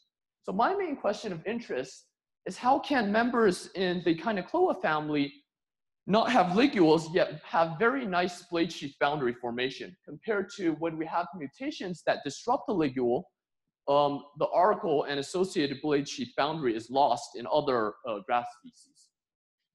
So to do that, I'm going to use 3 experimental approaches. First, I'm going to examine the ontological development of Echinocloa, and then I'm going to look at candidate gene expression of known genes in maize and other grass species that are responsible for ligule development. And lastly, I'm going to utilize a transcriptomics approach to identify novel gene elements that might not be present in other grass species. So the first thing I wanted to see is that if I can directly observe particular cellular differences within these different developmental domains. So to do that, I used scanning electron microscopy to look at the blade sheath boundary region. And here we can clearly see that we have three distinct domains, the blade, sheath, and auricle region. If we look more closely at the cellular features, we can see that here we have sheath cells and blade cells, and you can see that the sheath cells are characterized by its bumpiness. And if we compare it to auricle cells, we can see that these auricle cells are very texturized, which corresponds to the secretion of waxy cuticles on the surface. So in order to find out when this blade sheath boundary occurs in Echinocloa, the first thing I did was to do histological sectioning to find out if I can find these specific cellular characteristics associated with sheath and blade tissue. So here we can see that this is also a longitudinal section, and we identify the shoot apical meristem here. And if we count up the plasticrons, here we have plasticron 1, 2, plasticron 3, and during plasticron 4, we can see this distinct swelling at the base of the tissue, whereas the cells on the top portions of the leaf primordia are a lot thinner in appearance. This tells me that the blade sheath boundary is probably formed during plasticron 4. It gives us more insight on where to look at during development. A very exciting thing that happened while I was working on this project is the recent publication of the Echinocloa genome, which gave me the ability to use more molecular techniques to approach the problem. So the first thing I wanted to ask is that whether or not known genes involved in ligular formation in, say, maize species, whether or not their expression patterns are matched within Echinocloa species. So here I have an in situ hybridization of the gene that I talked about, ligulus 1. And here I just want to bring your attention to the specificity of when and where this gene is expressed. So for in situ hybridizations, wherever you have this little colors lighting up, that signifies that the gene is expressed at that particular tissue at that particular stage in development. So to do that, what I did is I took known protein sequences that are in maize and did some simple bioinformatics. In this case, I did a T-BLAST-N search to try to identify orthologs in Echinocloa that might correspond to, in this case, the ligulus 1 gene. And then correspondingly, I fished out their sequences using a genome browser. So afterwards, what I can do is I can construct a gene tree that tells me whether or not these genes are indeed true orthologs. So here I have the genes fished out from the Echinocloa genus, and then compared to Ceteria, maize, rice, and as an outgroup, I used a paralog that is present in maize. So here we can see that they cluster together in a clade, signifying that I indeed have an ortholog of ligulus 1 protein. And also, we can see here that the genes are duplicated, which isn't surprising because we know that Echinocloa the genus of many Echinocloa species are actually hexaploids. So the main pipeline in which I'm going to figure out whether or not these genes are expressed is first, by using these candidate genes, I'm going to do RT-PCR to see if they are expressed in the shoot tips. If they are expressed, then I can ask the question on whether or not they're expressed at the correct time and at the correct location. So by that, I'm going to use in situ hybridizations. So here are some preliminary data on what ligulus 1 looks like in Echinocloa plants. So here I have two alleles of ligulus 1 in which I term ligulus 1-1 and ligulus 1-2. We can see that for -1, we can amplify using PCR from genomic DNA, and that tells us that the gene is in fact there. When you use cDNA, we can see very faint expression signifying that the gene is indeed expressed in Echinocloa shoot tips. We compare that to the allele number 2, where we get amplification in the genome, yet we do not have any expression, which signifies that that allele is not being expressed. Further on, I would like to do some in situ hybridizations on this specific gene to see if they're expressed correctly in the right time and location. So that's to be determined. So one other thing that I was really curious about is that the fact that this particular phenotype is only present in Echinocloa genus. So that signifies that there might be novel genetic elements that are in the Echinocloa genome. To do that, I designed an interesting system in which I can compare what factors are in charge of making a ligule. So here I want to compare an Echinocloa species that doesn't have a ligule and compare it to a relative that does have a ligule, signified here by these little hairy outgrowths from the top of the leaf. So to do that, I'm going to utilize a transcriptomics approach to look at the differentially expressed genes in these two plant species and to see if there are any specific genes that are correlated with the appearance of a ligule structure. So to do this, I'm going to use an experimental technique called laser microdissection, in which I can enhance the amount of tissue collected in very specific locations. In this case, I will take tissue that are present in the blade sheath boundary. So by doing that, I'm going to cut out specific regions of interest using the laser microdissection technique in the two different species and isolate RNA to do an RNA-seq. So in summary, my main question of interest is why we have this unique phenotype in the Echinocloa species in which they don't have a ligule, yet have a very nice blade sheath boundary. To do that, I have found out that the first instances of blade sheath boundary formation are around plasticron 4. And using very simple bioinformatics, I was able to tell that the genes are in the genome and also expressed in the shoe apices. However, I'm not sure about its expression in a specific manner. And by utilizing RNA-seq approaches, I wish to identify novel gene elements that are responsible for creating a ligule. And finally, this project is funded by the National Science Foundation and will be later on funded by the Dextra Undergraduate Research Endowment Grant given to me. Special thanks to Mike Scanlon, who has handed down the project to me, and to Josh Strabo, who's a postdoc in the lab that has given me a lot of mentoring and support.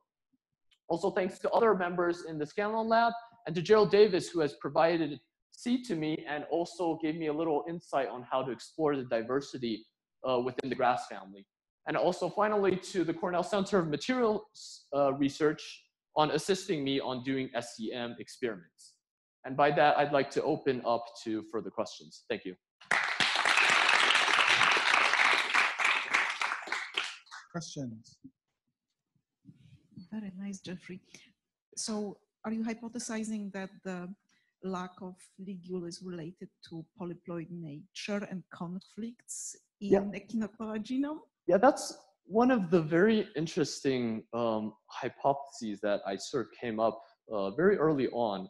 Because as I was digging up in literature, most species in the Echinocloa genus, in fact, are hexaploids or even higher ploidy levels. I think the highest one was 52 ploid. And that's ubiquitous throughout the genus. So that might be an indication that maybe there are some, because the whole genome is duplicated and each gene is represented in 3 times as much the quantity, maybe there's some interesting or novel gene interaction that is plays an effect of creating this unique phenotype. Another really interesting observation as I was looking at it is that for the species that do have a ligule, they tend to be perennial in nature. So maybe that too signifies something about how this unique phenotype arises. But I haven't found a very good way to test that hypothesis of polyploid in terms of creating this phenotype yet. But that's one of the possibilities. Other questions for our poster break? Thanks, Jeffrey.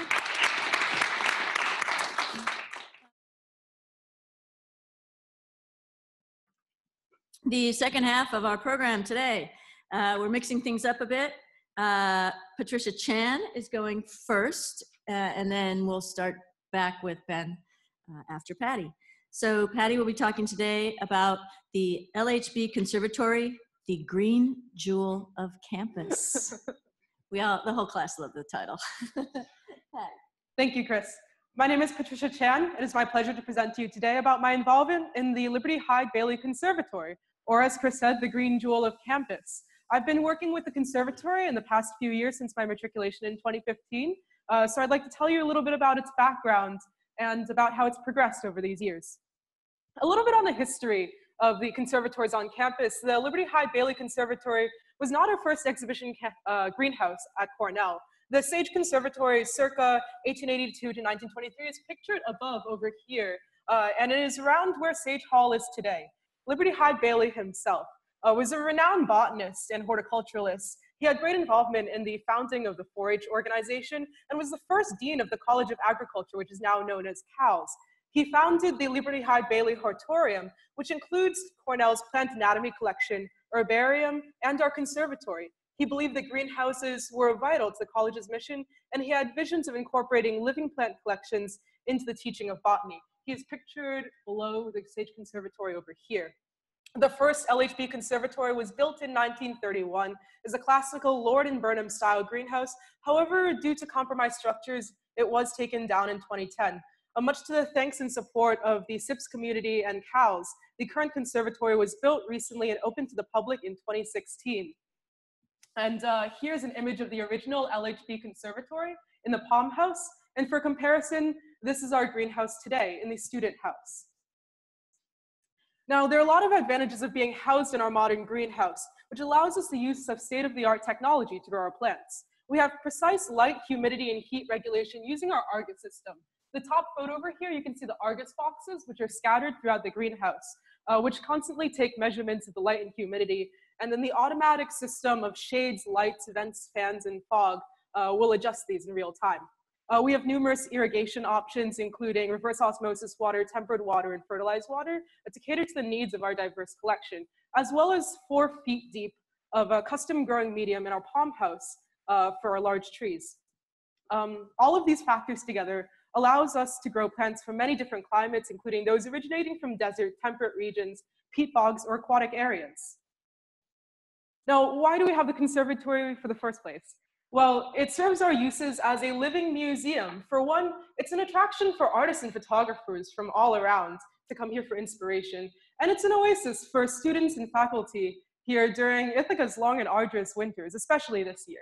It's the home of the Titanoarums, which I'm sure you've heard of, Weestinke and Corollis, which I'll talk a little bit about later. And we play a role in preserving rare and unusual species by sharing seeds, cuttings, and propagules with other academic institutions. Now, most importantly to us, the conservatory is a versatile educational tool. Material from the conservatory is used to teach classes, and many groups of students and others come through and tour regularly. The material from this greenhouse is used to teach classes such as plant biodiversity, systematics, paleobotany, chemical ecology, and even classes like botanical illustration. And as a quick aside to that point, here's some examples of artworks done by myself and my fellow students in our botanical illustration classes from subjects that we saw in the conservatory. Now, during this talk, I'll be chatting a little bit about our recent projects in continuing to showcase our biodiversity, fortifying our collections database, and installing an in-ground pond. First off, biodiversity, as we can't have a greenhouse without plants inside of it. This picture was taken in 2015 during the reestablishment of the conservatory in our new greenhouse. So we've got Melissa Lindbreckner and Chad Thomas, who are greenhouse workers at Cornell, transporting these comically large cycads in through this much smaller door. Our conservatory boasts great biodiversity, and we're always trying to improve on it. Currently, we have about 150 families, and in our database, we have over 750 unique specimens accessions. Some of the most well-represented families that we have are Crassulaceae, known as the succulents, Orchidaceae, orchids, Cactaceae, cacti, and Araceae, arums. A little bit more about this photo in the corner here is this photo is Amorphophallus Onxaculii, which is the smallest member of the genus Amorphophallus. For reference, in the background here is the petiole of its cousin, the largest member of Amorphophallus, Amorphophallus titanum. It's one of the Titanearums. That is just the petiole of one single leaf. So we've got Huistinki and Corollis, which are two adult blooming sized Titanearums. And people travel from all over the country in order to witness these plants, which over the course of several days produces stunningly large inflorescence with a scent akin to rotting meat. Over the years, students and faculty have taken seed and data describing volatile emissions of these plants. In the background of Huistinki here, you may be able to discern the vegetative state of Corollis. And here's Corollis in bloom, who is actually our first Titan to have blooming outside in Min's gardens. You might also be able to see this fishing line descending down into the spathe as we place a sticky insect trap in order to check for pollinators. This is Samantha Schultz and I. Samantha's in the audience here. So we have our database, which serves to inform the general public as well as people of the curatorial and horticultural staff. Accessible to the public, we have information like the taxonomy of the plant, including Latin name, family, common name, geography of where plants are native to, and additional historical and ethnobotanical information. We also have a myriad of photos of these plants in different stages and supplemental info in the form of videos or links to additional websites. Accessible to the curators and to the horticultural staff, we have information like the present location of the plant and flowering times.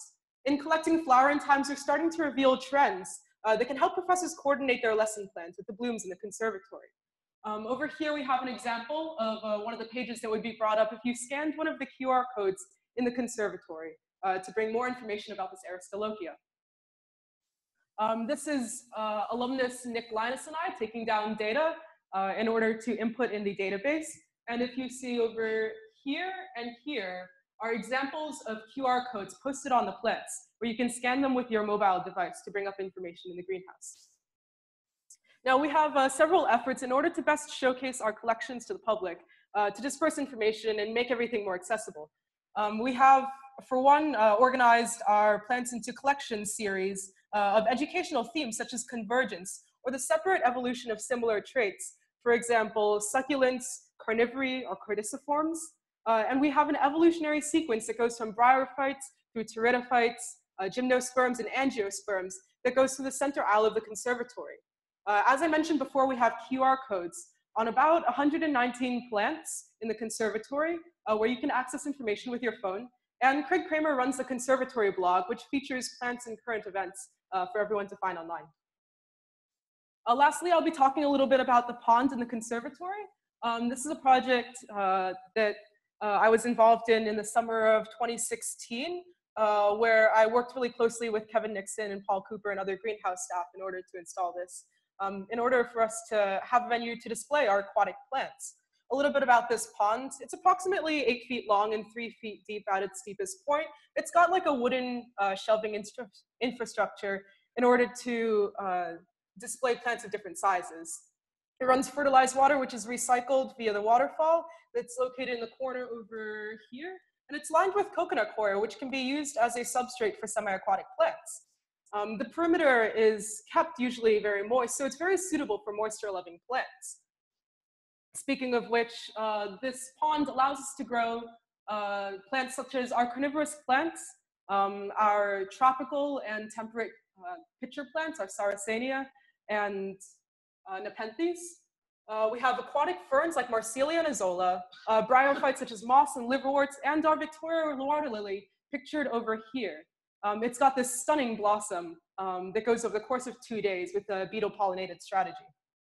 Over here is me handling the Victoria water lily. As you can see, the pads grow up to 3 feet in diameter. Ongoing projects in the conservatory include installing a central trunk in the palm house, working on getting a fake tree using robinia bark in order to host epiphytes, an in-ground succulent and cacti garden, and of course the continued expansion of plant collections and database information to increase accessibility. I'd like to acknowledge Kevin Nixon, my advisor and the curator of the Liberty Hyde Bailey Conservatory, Paul Cooper and the other greenhouse staff for keeping these plants alive and raising them so well. Craig Kramer, who fastidiously documented this via his photography, and Ed Cobb, who elucidated information on the previous greenhouses on campus. And lastly, I'd like to thank you all for being here today. And if this presentation piqued your interest, consider visiting the conservatory, which is open on weekdays from 10 a.m. to 3 p.m. And I'd like to open the floor to questions.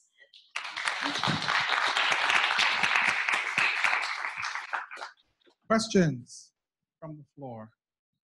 So Patty, what new species would you like to see added? If you were like the curator and you wanted to enhance it, what's your dream plants that you would like to have? Ooh, that is a really great question. There's so many that I can't even begin to think of just a few names, but I would really like to see a lot more families being represented, even more orders. We have some really interesting plants that I don't think are advertised very well, such as our ambarellas, which play a really interesting role in the placement of basal angiosperms. And I'd like to see more plants that are not necessarily large and showy, but play maybe a historical importance. Other questions? Thanks, Patty. Well done, Patty.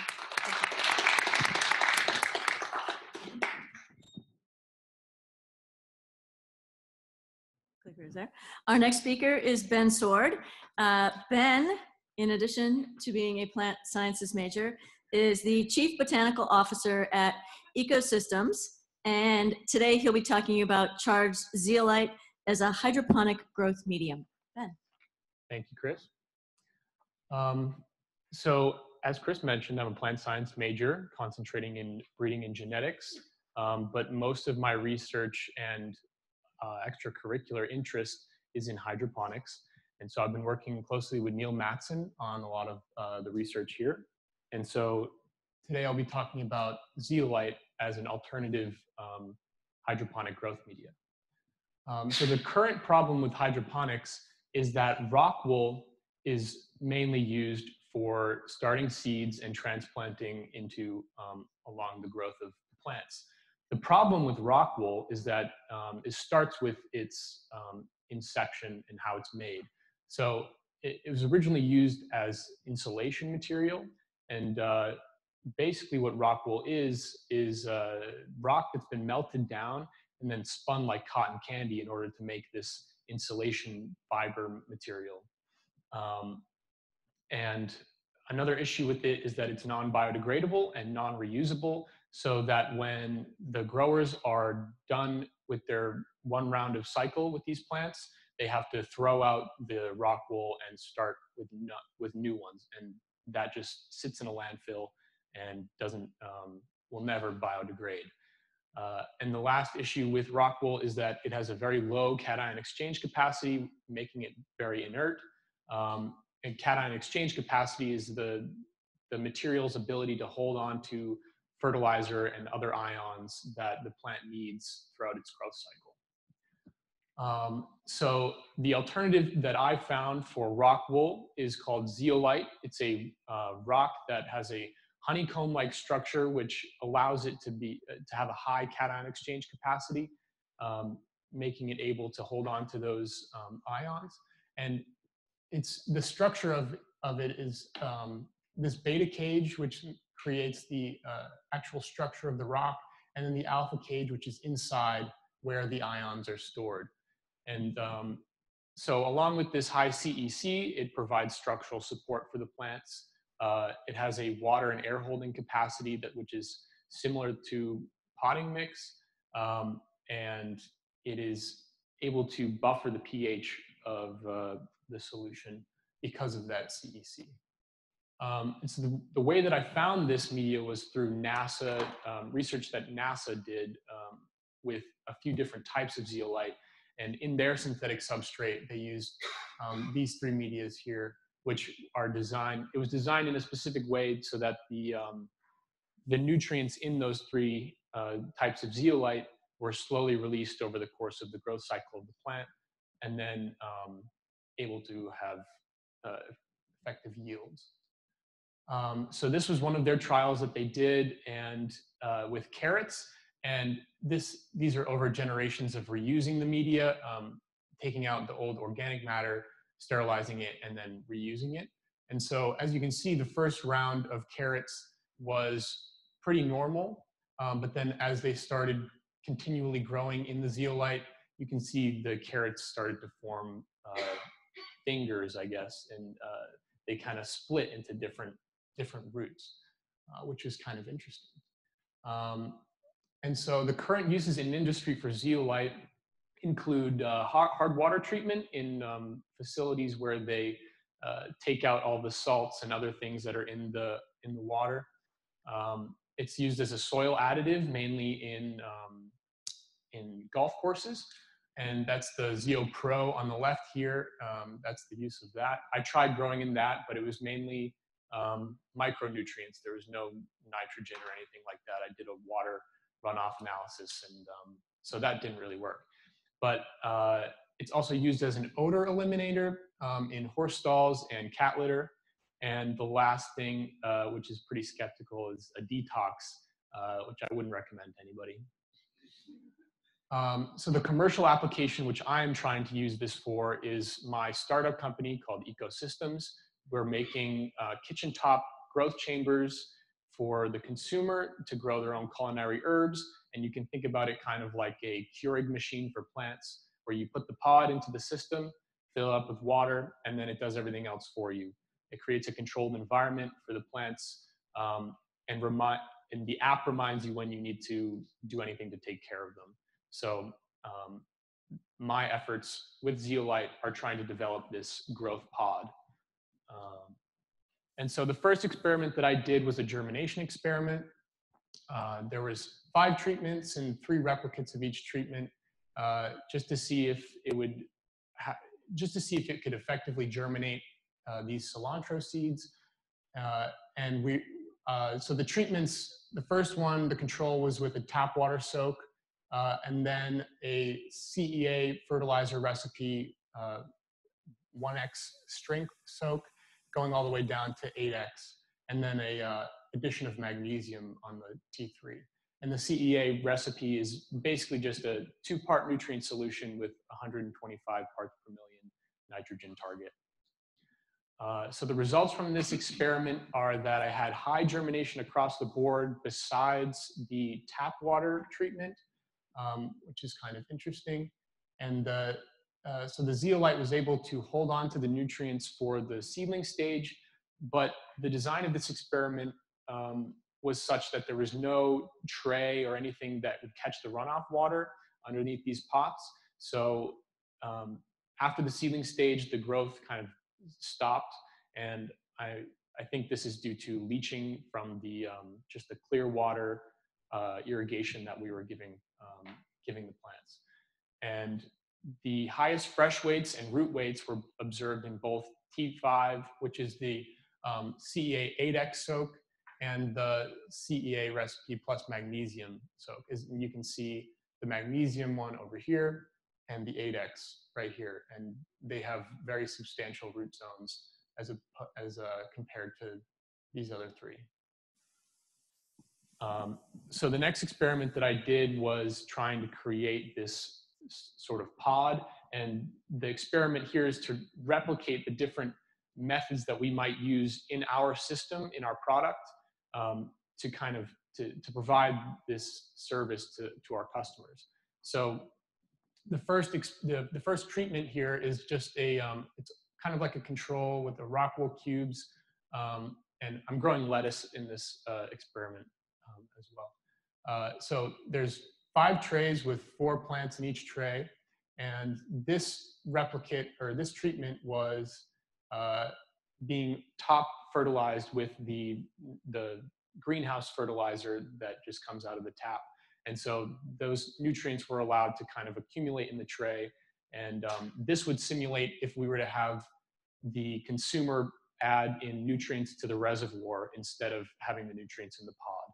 And then these 2 treatments were with charged zeolite, so zeolite soaked in CEA 2x and zeolite charged in CEA 4x. And so this is what it looked like when I first started. I took lettuce seedlings and took away the rock wool on for the majority of the rock wool and left the roots intact, transplanting them into the zeolite here, and then I just put the entire rock wool cube in the pot on these trials. And so the results for this I took yesterday, and so it's awesome. This is exactly what I wanted. So the highest yield comes from the zeolite 4X. So that's one of the main, one of our main options moving forward, getting closer to product launch. And then this isn't necessarily an experiment, but this is just some anecdotal growing that I did with the hydroponics club. And so we grew 3 carrots in a Dutch bucket system, purple carrots, and next to it we have beets. And I know there's no control or anything here, but it's just kind of a fun little grow experiment. And everybody remembers this slide from the NASA when they tried growing carrots. Well, this is what I got, which is it's awesome. That's kind of cool. So yeah, they had the same kind of fingers that the NASA carrots did, but a similar height and fresh weight. So yeah, that's awesome. And this is the prototype right now that we currently have for our unit, and I like to call them zeopods. And it's basically charged zeolite in the base with a little bit of rock wool on top for the seedling germination, and then enclosed in the unit. And everything so far has been working pretty good in my house. So that's nice. Preliminary conclusions from this are that zeolite has a water and air holding capacity that's comparable to potting mix. The CEA is adequate to hold nutrients for at least the seedling stage. Zeolite zeopods, the 4X soak was pretty good across the board. And the zeolite is easily sieved, washed, and autoclaved and able to be used again, unlike rock wool, which is one of the main reasons why I set out studying zeolite, so that's great. And in root crops, it causes them to almost bifurcate the root and cause these formation of fingers on the roots. And further experimentation I'd like to do over this summer includes soaking the zeolite in Sensagro. One of the issues that I had in those trays was that the pH tends to shoot up really high over the growth cycles of these plants. And we want it to be able to have the consumer not have to do anything to adjust the pH in any way. So I've already tested this fertilizer in my food computer that I built, and it does its job. It regulates the pH, it keeps it at 5.8, which is really nice. And so hopefully if I soak zeolite in that and keep them in the trays, it'll do the same thing. And then I'd like to do more root crop trials and more zeopod trials with different combinations of things. So, and with that, I'd just like to thank Dr. Neil Mattson for being my advisor on all my research, John Sinat in the Jumpstart program for funding everything, the Hydroponics Club for being my pride and joy, KPL Greenhouse staff for, especially Julie, for everything that she's done in the greenhouses for me, and my team at Ecosystems. So thank you very much, and I'll take some questions if there are any.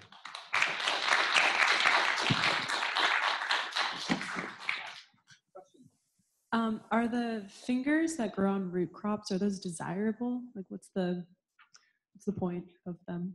So I think they're pretty cool, but in a supermarket, I doubt that they would sell very well because everyone would be like, wow, those are GMO carrots. Nobody wants to eat that. Yeah, but Chris thought that it might be the fact that when the root apical meristem encounters something in its path, it tends to split. So yeah, I'd like to see if that happens with like other crops that are root. Yeah. But if that's the reason, why would you expect it to get worse when you reuse it? I don't know. Maybe they just, for some reason, didn't see that result on that first. I don't know why that happened, but they saw it in all the other trials. So. Yeah, if you grind it finer, Does it still have the same effect of dissecting the root tips? Did you try that? I haven't tried that yet, no. But I would expect it to grow more similar to soil. Absolutely. Thanks, Ben. Thanks, Ben. Thank you.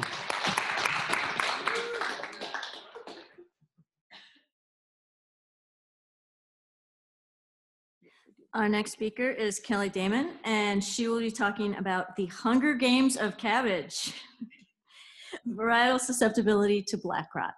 Kelly. Thank you, Chris. Yeah, look out. All right, so thank you, everybody. Good afternoon. I don't know what I just did. Okay, we're good. So as Chris said, my name is Kelly Damon. Today I'll be presenting on cabbage varietal susceptibility to black rot. And I did this research in Dr. Christine Smart's lab over the past summer. So a little bit of background about the project of this goal. It was essentially to identify the different levels of susceptibility to black rot and commercially available cabbage varieties that cabbage farmers would use in their own fields. So a little bit of background about the host, the disease, and also the pathogen. So the host that we were running this experiment with was cabbage. It is a cruciferous vegetable, which is part of the Brassicaceae family. I do have pictures in case somebody doesn't know what a cabbage looks like. We have the cabbage heads up here and just showing you a little bit of differentiation between it. And then also in the middle, just a little bit of the cabbage growth itself, vegetative growth. So New York is actually one of the top producers in the United States of cabbage. They produce fresh as well as processed cabbage, including sauerkraut. And its estimated value of production is $48.6 million, and that's according to a 2017 census report done by the USDA. So a little bit of background about the disease that I'm talking about today, black rot. Black rot was first identified in New York in 1896, and essentially since then has been a common issue for cabbage growers throughout the state. This disease does cause a lot of economic growth,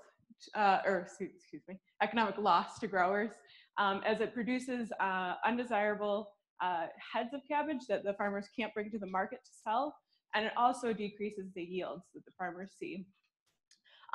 Black rot is transmitted multiple ways, first being through seeds or transplants that are already infected with this pathogen, as well as crop debris that were left over in the field and weeds surrounding the field, but its main source to infect a crop is through water droplets, so such as rain or other splashes in forms of water.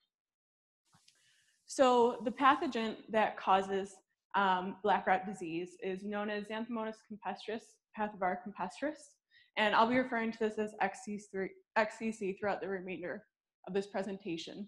And you can see here on the left side of the screen that it's a gram-negative bacterium, and this is just what I plated out to kind of show you some of its characteristics.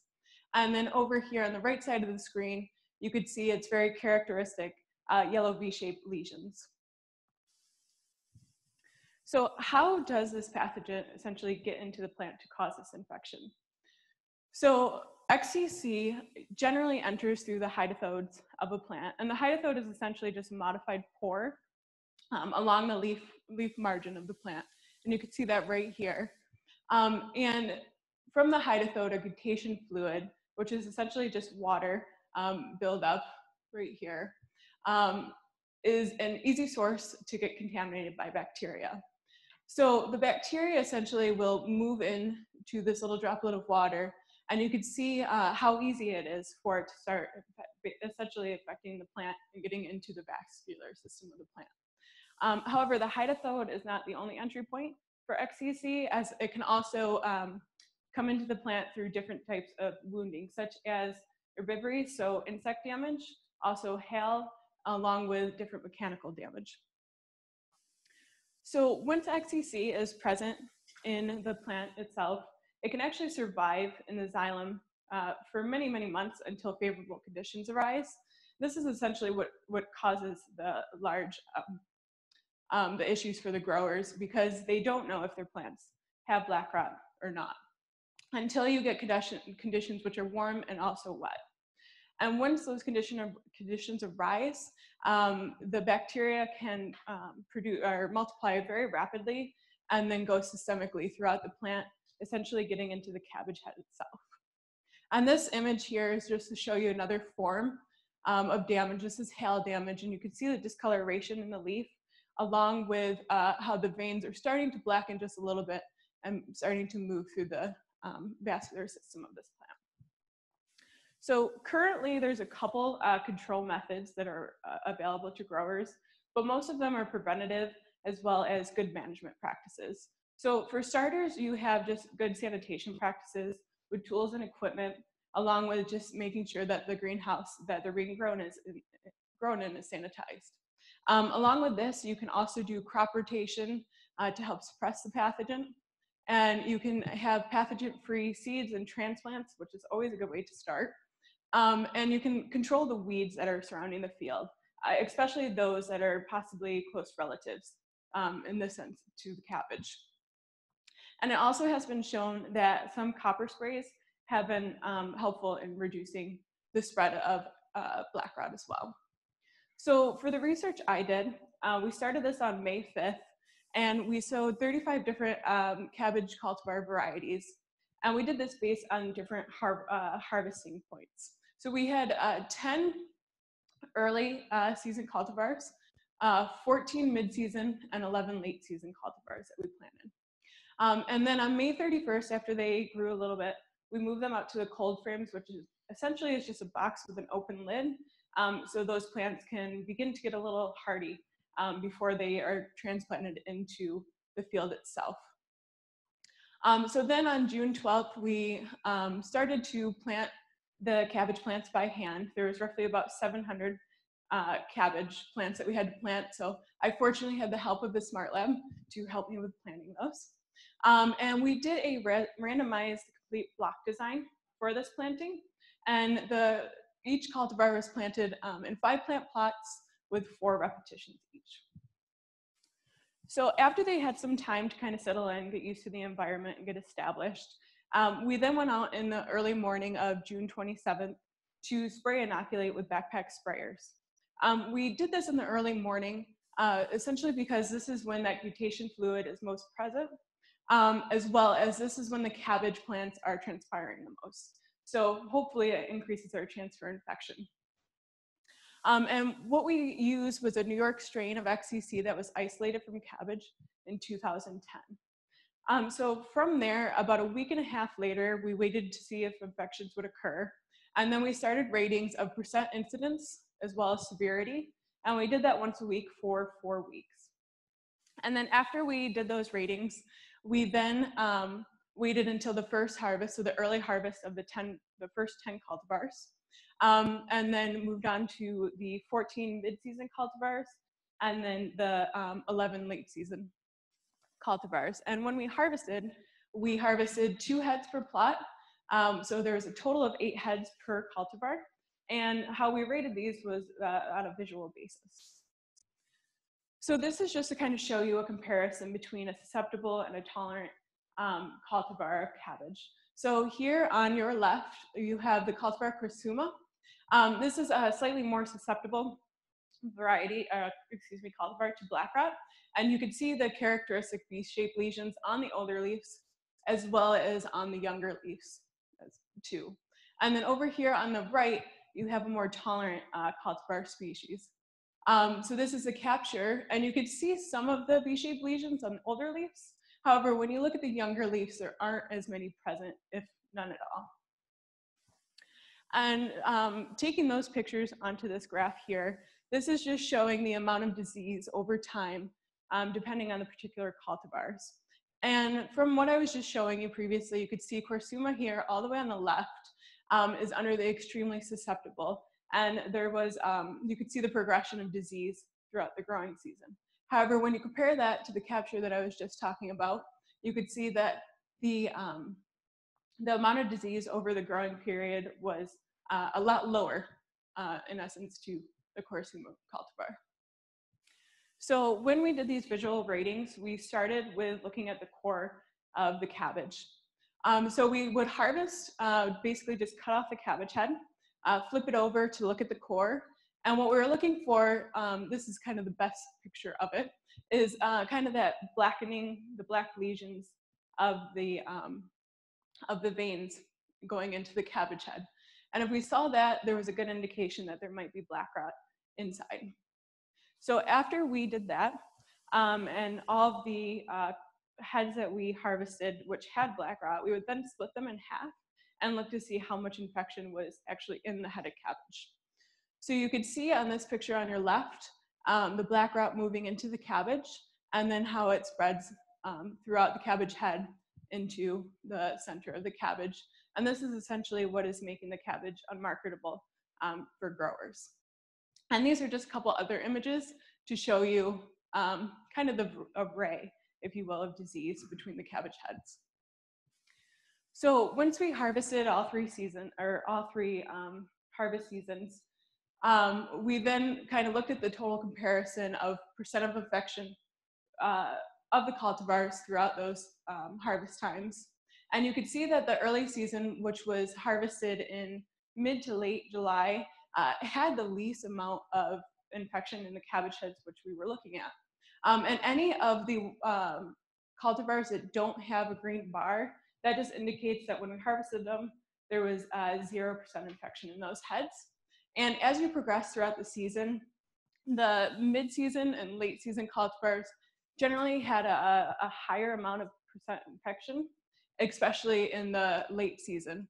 However, I will note that there are a couple cultivars in the late season which still had 0% infection or very minimal percent infection of black rot. So in summary, with the research that I did, we have done this previous growing seasons, especially the year before, which was completely different weather conditions.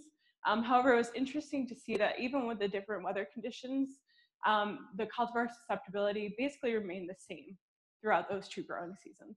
Also, as I mentioned earlier, with the comparison of Versuma and the capture, that some of the cultivars had infection in the early stages, but once the newer leaves rose, you didn't see as much infection. Also, the third point is that the cultivars showing internal symptoms were generally associated with the most foliar black rot. And also, in regards to the last slide we looked at the last graph, the mid and late season cultivars showed more internal symptoms of black rot than the early harvested. And this is essentially probably because they were in the field longer, so they had a greater chance of getting infected and more seriously infected.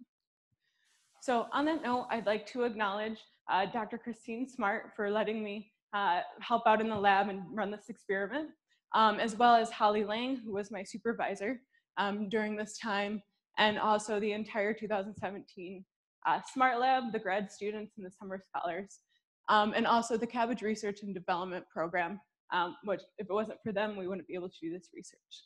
So thank you, and I'm happy to take any questions.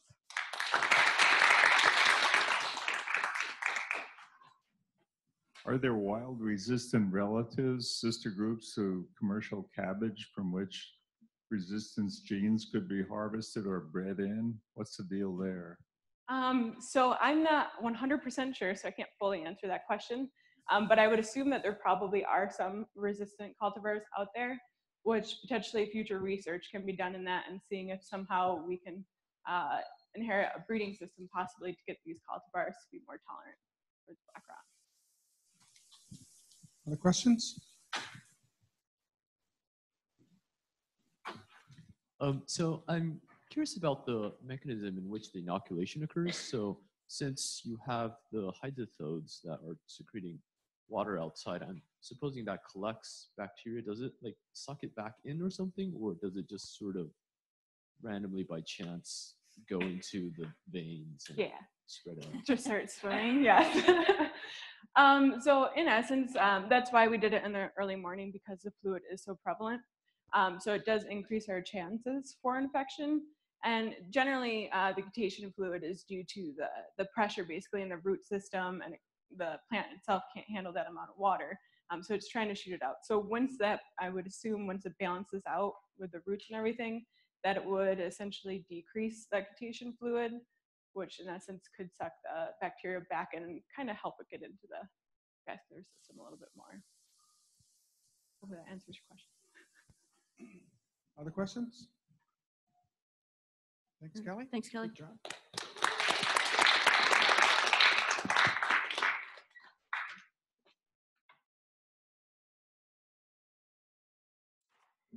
Our next speaker is Patrick O'Brien, and he will be talking about a push-pull agroecosystem, sustainably manipulating tritrophic interactions.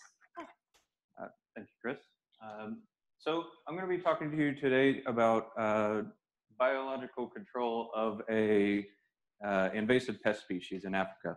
To start, though, I'm going to zoom way out to a bigger issue of food security. And there's four points to food security that matter in this case. Availability is being able to access your food at any time that you need to. Access itself is related to being able to have the food in a location that you can reach. Say we run into this issue in urban areas in the U.S.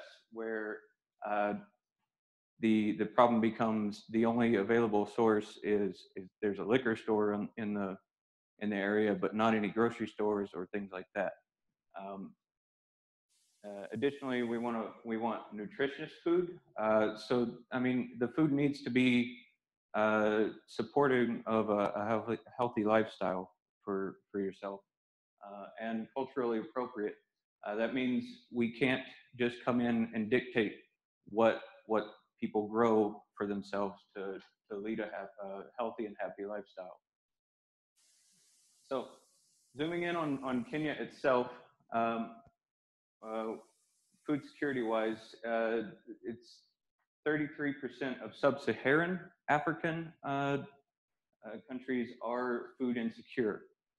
So anything below the desert are running into a substantial problem with providing themselves with healthy and appropriate food. In Kenya itself, 80% of the population either lives off of the food that they grow themselves, or they live off of selling the agricultural products that they make. And within Kenya itself, 10 million plus people are food insecure. You can see the more heavily affected areas here and a little less so here. I'll be working with Poveda Lab down here on this offshoot of Lake Victoria, where it's a little less affected by food security issues, but this is to note that this is previous to the introduction of the pest species that I'm talking about. This pest species is Spodoptera frugiperda, or fall armyworm. It's native to this region of the US. It was introduced in 2016. They found it in Nigeria and Sao Tome and Principe. And since that time, it is now from this line south. It is in every country in Africa. Africa just happens to have a very conducive climate to this insect on breeding and spreading. So here in America, we control it via BT crops and by insecticides. For the folks that we're going to be working directly with, it's mostly about subsistence farmers. So on a general basis, they can't afford the insecticides to be used to control this insect. BT is a non-issue because Kenya doesn't allow GMO crops. So the difference between a common pest that Kenya is affected by, African armyworm, and the fall armyworm is that when the African armyworm, it targets their grain crops, when it has fed to the point of being satisfied, it moves on to another agricultural plot. The fall armyworm instead switches to different host plants and completely devastates these subsistence farmers' crops, and with that, their livelihoods. So Poveda Lab is working with ICIPE, the International Center for Insect Physiology and Ecology, and we're working on a push-pull system of agroecosystem. That is a type of intercropping that works well on the tritrophic interactions. That is the effects of the host plant and the insect pest and their natural enemies. What we're looking at is intercropping the corn with a Desmodium species that is a fabaceous plant that brings in, it adds nitrogen to the system for the maize plants. Initially, Desmodium was used, you can see it here, Desmodium was used to control striga, invasive weed, parasitic weed. And they found that it also releases some volatile chemicals that the insect pests are repelled by. So the Desmodium helps to push the insects away from the maize plants, and Napier grass releases volatiles that are an attractant to the insect pests. So in conjunction, the two species intercropped with corn help to push the insect pests out to the Napier grass. The Napier grass also acts as a fodder crop for their livestock. So they have that benefit as well. So what we're specifically looking at is how the interaction between the two help to, the increased diversity helps bring in parasitoid wasps that target the insect pest species. So the wasp in question is Chilonis. What we saw a year ago was that even with how newly introduced the pest species is to the area, we found this species of wasp that typically targets Spodoptera in general. It has switched to target these introduced species. What it does is it comes in and it finds the clutches of eggs. It lays eggs within the eggs, and the parasitoid babies stay within the eggs and into this state, into the larval stage, where they burst forth, similar to the movie Alien, to go forward and terrorize future Spodoptera. So our experiment is going to be, we're going to lay sentinel clutches of eggs within the push-pull system plots, and we're going to give it a set amount of time. We're going to come back before they become larvae and collect the eggs to count both the parasitism rate, and to count how many have been predated on by other species. So we're going to collect that information. We're going to be stationed here where ICIPE campus is, and we'll be in this rural region here, working with farmers that have accepted our help here. So we're going to have roughly 10 farms. They're going to be separated by at least 2 miles from each other, and we're going to be controlling for the push-pull system and conventional systems of agriculture for subsistence farmers. On collection day, we're going to hopefully beat this instance so we don't spread more Spodoptera into the region. We're going to be looking for basically how much damage has happened to the plants, recording, that's Dr. Andre Kressler, and that's Ethan from the Kessler Lab. So we're going to be looking at the parasitism rate. We're also going to be running transects within the field itself with bug nets to catch additional species richness and abundance. And we're also going to do pitfall traps to see if there's any correlation between the predation rate of the eggs and maybe some species that we haven't looked at previously. So the outcomes we hope to have from this is to intensify our network with exDNA, working with the farmers themselves and establish a better network with that. This is a very preliminary work so far. And working with the extension workers to get this information out to the farmers themselves so that we can start working on controlling this pest. So we're hoping to find some correlation with the parasitism rate and the push-pull system, and hopefully get damage reduction for the plants and see a little more production for the farmers themselves.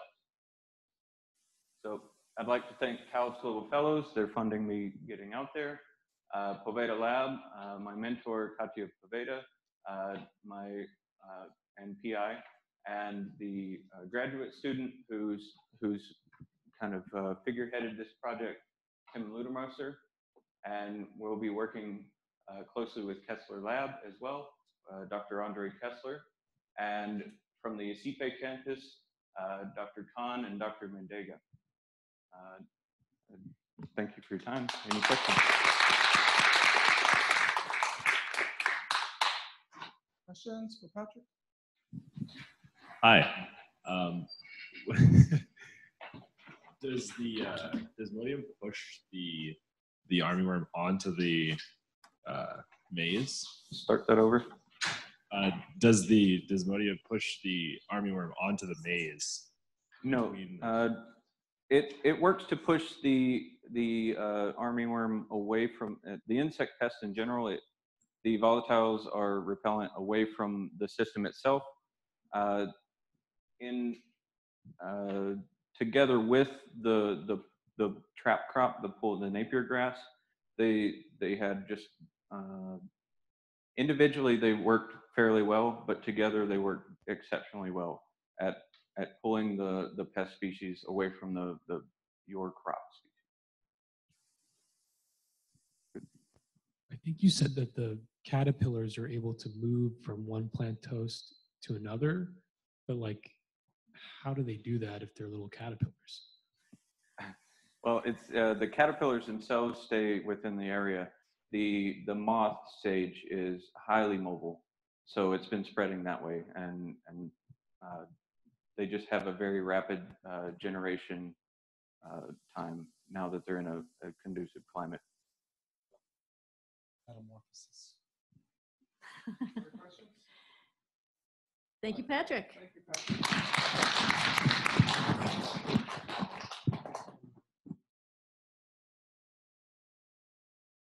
Our next speaker is Katie Mazer, and she will be talking today about crop load and harvest management for hard cider orchards. Katie. Thank you, Chris. Yes, with a D. Thank you. Hi, everyone. So today I'm going to be talking about my involvement in this while I was a fruit intern at the Cornell Orchard last year, working with Dr. Greg Peck, actually, right over there. So a little bit of history about hard cider. Hard cider is actually very culturally important to American history. Well, one of the reasons being is that fruit trees were shown that you had a long-term stake in the land. So as people were moving west and settling the frontier, having those fruit trees indicated that they were actually meant there to stay and actually had a stake in the land. And one of the more popular fruit trees was apples. So from that, hard cider usually was produced by many homeowners and farmers. It was one of the more easier things for them to make, especially compared to, say, grapes, since they were difficult to grow, over things like phylloxera. However, if you jump forward to the beginning of the 20th century, there was about 3 different things that kind of put the nail in the coffin for cider production. One of them was a large immigration of Northern and Central European immigrants to America who actually had a preference for beer, and most beer was made from grain, and it was very easy to transport that grain. The second one was, Prohibition. So Prohibition lasted from the 1920s to 1933, And even though there were some caveats within prohibition for people to actually make cider at home because it was illegal to make and sell alcohol, that still put a big damper on it. And the last one was the temperance religious movement, who wanted a complete and utter ban on all alcohol to the point where they would go and actually burn down orchards as their method of protest, if you will. So after that, there was a huge decrease in cider production until about 2011. During that time, there was an astronomical growth in the cider industry. And this was partially due to the craft beer movement and the great interest in craft alcohol making. So from that, there's been a 900% increase in cider production volume alone. And in New York, in 2015 to 2016, there was over 5 million gallons of hard cider made. So this is really important in the case of hard cider, cider apples, because cider apples make the best hard cider you can get there. It has all the tannins and the phenolic compounds needed to make a nice complex cider versus culinary apples. And in New York, this is especially prevalent because we have around 100 cider producers, which is the most in the entire country. There's a cider producer in every single state, but we hold the most out of any of them. And here is actually a lovely example right here from Black Diamond Farm and Cidery, which I believe that's their Hickster cider that we got to try last year. So there's been a great demand for hard cider apples, but there's been a bit of an issue in actually meeting that demand. And the reason for that is something called biennial bearing. So this is also known as alternative or irregular bearing. And there's two different theories as to why biennial bearing has occurred. So the first one is the carbohydrate capacity. So basically, the tree has so much carbohydrate stored within it to go throughout its growth functions. The first things it needs to do is for growth and survival. The second, everything else goes towards flowering and fruit production. So fruit production, fruits are a huge sink of carbohydrates. So when it does this, and I'll show you pictures in the next slide, apples tend to produce thousands of flowers when they are blooming. So it puts so much of its carbohydrates into making those fruit that it needs, that it doesn't actually produce the flower buds needed for the next year because they initiate that the year before. So they almost need that rest period to re-establish its internal carbohydrate reserves. The second theory is, as you can see from the graph right here, involving plant hormone balance. So one of them is the inhibition of flower bud initiation, and that is done in the seeds of the fruit right here. And they signal gibberellins. Gibberellins are a flower bud inhibitor. So when a tree is absolutely loaded with fruit, it's also loaded with a lot of maturing seeds, which means that it has a lot of gibberellin being produced. And during those years, there's not that much leaf production. And I say that because leaves are actually the sorry about that. Leaves are actually the initiation site for something called florigin, and florigin actually initiates flower bud initiation. So when you have a heavy crop load year, you don't have that many leaves. So you're getting, the tree's getting overloaded with gibberellins, therefore it's not going to initiate new flower buds for the next year. On the other year, the off year, it has a lot more vegetation by comparison. So it's going to be saying, okay, initiate lots and lots of flower buds. So that's why we get things, we get something called an on and off year for trees, and that way you don't get consistent crops. For culinary apples, there has been methods of taking care of this. So what they want to prevent is this right here. So you can see this is a picture I took from the Angry Orchard Research and Development Orchard in Walden, New York. And the tree is starting to become overloaded with flowers. And if not taken care of, it can be overloaded with fruit. And there we go. Overloaded with fruit and not really be able to go to the next year. So what apple farmers do for culinary apples, which is what you buy at the grocery store, is they'll go through thinning practices. So the quality that those apple farmers want is different than what you get in cider apples. So they go through something like this. So for culinary apples, the qualities they're looking for is related to fruit size and the overall appearance of it. So here, fruit size and yield are inversely related. So the larger the fruit, the lower the yield. The more yield, the smaller the fruit. So they're trying to get the most bang for their buck and trying to find that nice middle ground economically for them, which can be shown in this growth in this curve right here. So apple farmers want to go right in through here if they're producing culinary apples to actually make it profitable. All apple farmers are taught this though. The problem being this doesn't work the same way for cider apples because you're looking for something different when it comes to quality. You're not exactly looking for size, you're looking for other components, and the physiology isn't quite the same. So that's where Dr. Greg Peck's research comes in, is trying to find out how to get rid of that biennial bearing and maintain the qualities needed for cider apples. So this part, the part that I was involved in, was done at the Linoken Farm in Medina, New York, and here is the Oaks family who were gracious enough to let us conduct the experiment there. And while there, we used 8 different hard cider apple varieties. We used Chiseled Jersey, Michelin, Binet Rouge, Dabinet, Harry Mester Jersey, Trimlets Bitter, Garlington Mill, and Brown Snout. These are all European varieties that have been well known to make good hard cider. So the experiment, this is only one of 3, but this is what I was involved with, was crop load density and tree development. So what we were doing there is determining the overall impact of tree growth on crop load management, because they're closely correlated.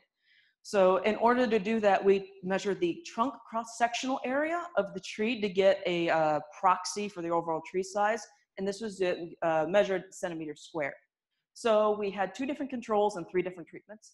So the first control was, we didn't do anything to the tree. We just left it alone to see how it would work. The next one was, we completely stripped it of all fruit to see how that would affect growth over the years. And then the next 3 was to do a low crop load, so basically 3 apples per centimeter squared in the tree. And then we did a medium of 6 and a high of 9, excuse me. And from that, we did 4 single tree block grids randomized per block. And then we did 10 fruit samples from each replication to be measured later on, which I'll explain what the measurements were.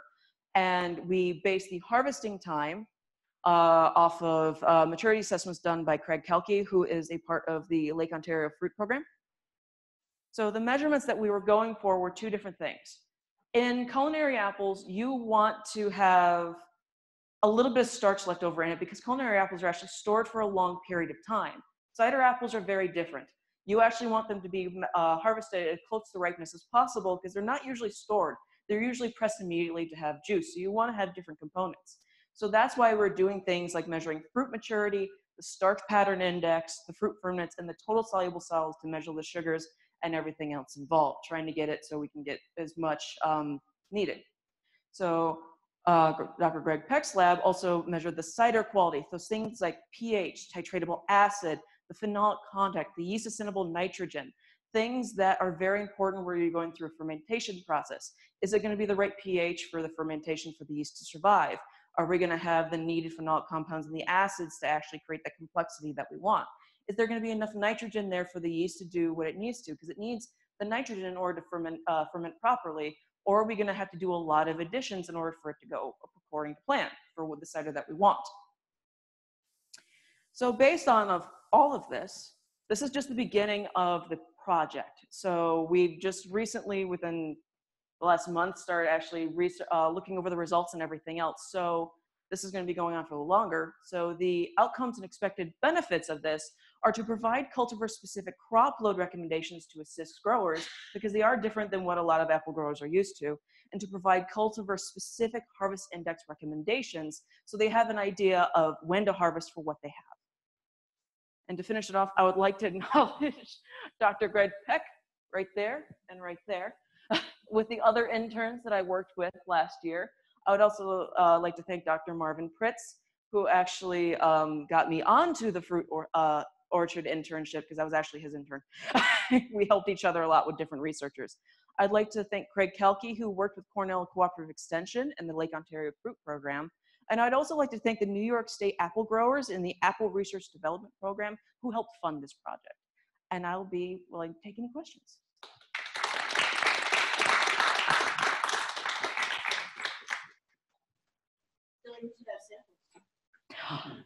I was tempted. I'm not sure how well that would have gone. Probably pretty quickly. The poor New York apple cider makers. Yes. Hi, great presentation. So I'm also really interested in the biennial bearing problem, and one way that I've seen to control the crop load is to examine I think what they call the spur extinction rates on spur extinction rates. Okay.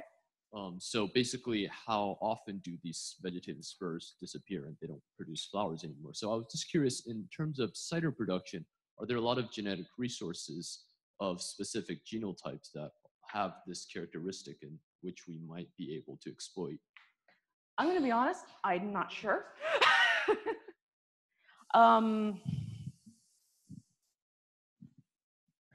not sure how much genetic research has been done for hard cider apples. There's been a renewed interest in looking into the genetics and actually start breeding for more hard cider varieties. I know we know that more for culinary apples, but if there's research out there, I'm not sure how much there is, but it's probably not based here. But I think there's actually a growing interest in looking into things like that, and there will be more research on it. Other questions for Katie? All right, thanks. Great job, Katie. Thank you.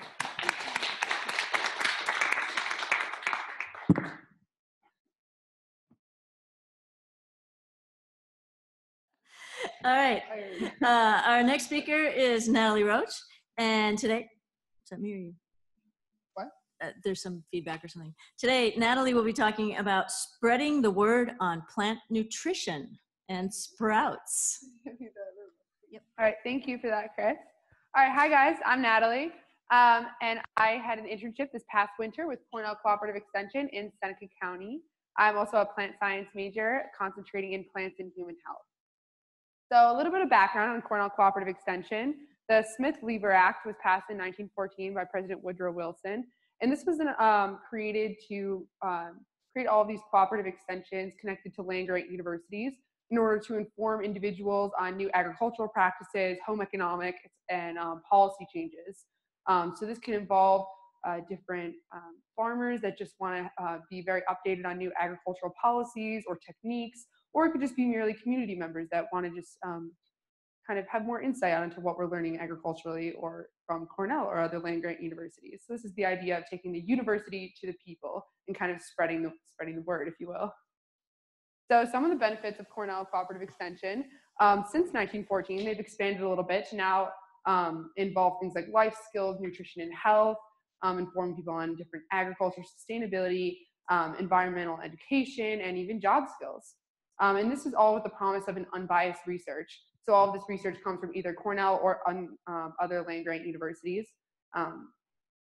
And all of these can be done in a community workshop setting.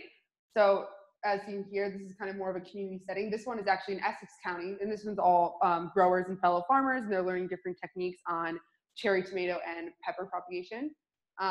Or it can also be done one-on-one if you want to just have a one-on-one meeting and learn about these things. They're also experimenting now with some like webinar and Skype type of things. So they're expanding even their ability to get this information across to different people.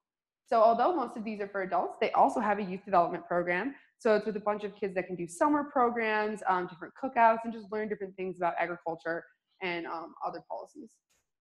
So here's a couple of these examples. Here's a Forage program with children that they're doing a cookout here. Here we are as a lecture-style classroom setting, which were actually the two workshops that I participated in were led in that style. Here is a maple syrup workshop, actually, which sounds really cool. And here is Cornell Cooperative Extension at the farmer's market. So they're kind of telling different people that are interested in the vegetables, different ways they grew them, and just giving them a little bit of knowledge on their food. So my work in Cornell Cooperative Extension was in Seneca County. And I worked with Moira Tidball and Susan Peterson, who were two CCE nutritional educators.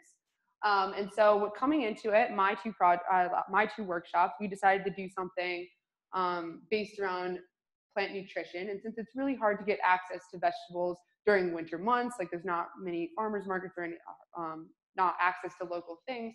So we thought that we'd create two workshops that people could grow some plants in their own home. So I did a sprouts workshop where we taught people how to grow sprouts indoors, just in your windowsill, as well as a herb workshop at the Let's Garden Day, teaching people how to just grow some herbs and the potential benefits, where you can just put it in your windowsill and then transplant it into your garden in the spring.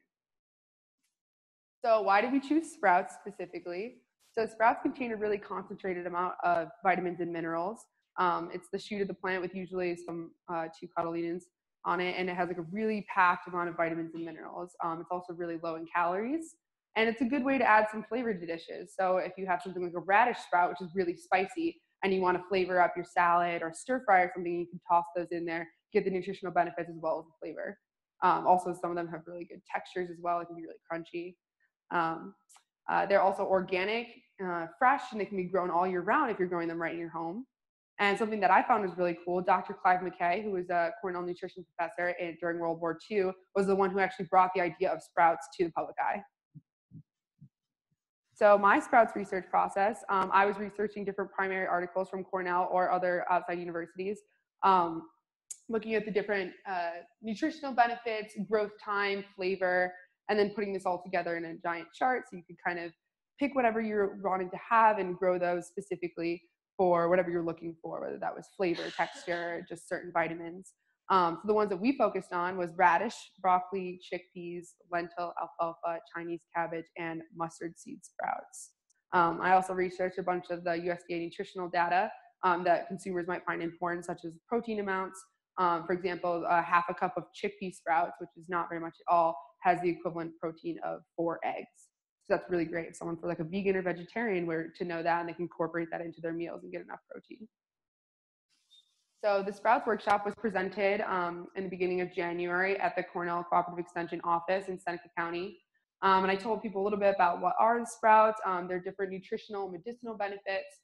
The nutritional benefits focused a lot on these vitamins right here, the folate, vitamin E, vitamin A, vitamin C, and iron. And then I also incorporated some of the medicinal benefits that some of these sprouts may have. For example, like if they had really high levels of glucosinolates, which can act as an anti-cancer compound, or if they aided in digestion or something like that. So you can incorporate all these medicinal benefits in with these different sprouts. And one of the questions someone had was, why would I want to eat these sprouts for these vitamins instead of just taking a dietary supplement?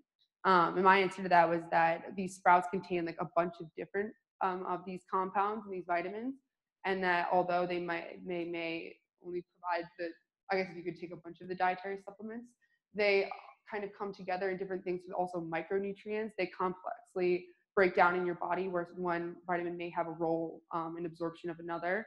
And they also have different compounds like antioxidants, maybe anti-inflammatory, antimicrobial, all of those kind of compounds as well that work within your body that dietary supplements may not provide you. And then Moira Tidball, who was one of the CCE nutritional educators, presented on how to actually grow these sprouts. So you can grow them in either like a colander, like up here. There's these trays down here, and that these can be bought at Country Time, which is kind of up by Trumansburg over there. So there's like a bunch of different ways you can grow these sprouts right in your windowsill. And then there was a mason jar in the previous slide that you can put right in your windowsill, and you just wash it once a day. It's super easy. So she presented a little bit, and then all of our workshop attendees, which was about 25, 30 people, got to leave with a mason jar, a filter, a bunch of sprouts, and some sprout seeds to start their own. So some of the health concerns that have been kind of in the news recently, especially a new case of Jimmy John's, the sandwich shop, was with presence of E. coli and salmonella while growing these sprouts, because the sprouts growing environment is very conducive for these bacteria since it's warm, moist, and everything's very close together.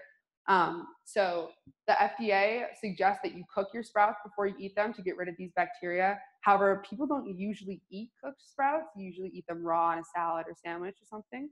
So if you wash them for 2 minutes, and kind of the mechanical process of washing it helps to get rid of some of that bacteria.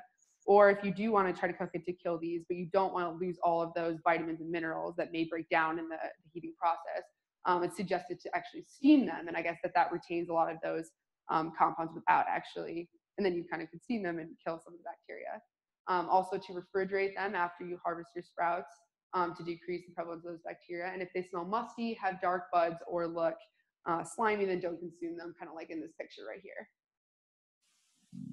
So for the second workshop, which was on March 18th, was presented at the in Ovid at Firehouse, and it was during the Let's Garden Day. So I researched a bunch of different small herbs that are local and people are familiar with. So lavender, parsley, dill, cilantro, basil, and mint. And those kind of have varying properties. Some are used as seasoning in dishes. Other can be used as inhalation therapies, such as lavender, for like stress relief. Some can be used in drinks like mint. And so I talked a bit about the nutritional and medicinal properties of those as well. And they also had kind of similar vitamins and minerals, and also their medicinal properties, such as, lavender with the inhalation therapy helped with anxiety and helped you sleep, I guess, at night. So then Susan Peterson, which was also one of the CCE educators, talked a little bit about how to grow these, certain do's and don'ts of planting these herbs, some potential threats from pests, or maybe if you were to water them too frequently, what would happen. So just kind of suggestions towards people. They were fellow gardeners though, so usually this was given on a little bit higher of a scientific level than the general audience that was presented for the Sprouts workshop. We also talked about some preservation and recipes, so like you can freeze herbs actually to kind of preserve their freshness and then just use them whenever you're cooking. And we had a bunch of different recipes we made with all these herbs, and we're able to give them out to people, which is nice. And then had some precautions that these herbs, if you're using them for a medicinal purpose, they can have certain side effects or interact with another medication you're taking. So if you were actually trying to take these herbs like daily for a certain medical issue, then to consult a physician. So this was the Let's Garden Day in Ovid, and this is the classroom setting for all of these fellow gardeners. It was a really great experience, and it was with a bunch of other people from Cornell as well as IC that presented on different gardening techniques, or maybe some pathogens or pests that may be in the area. And so I would really like to thank the CCE Seneca County office, as well as Moira Tidball and Susan Peterson and Patty Batley, who organized the Let's Garden Day. So thank you so much, and I will take any questions.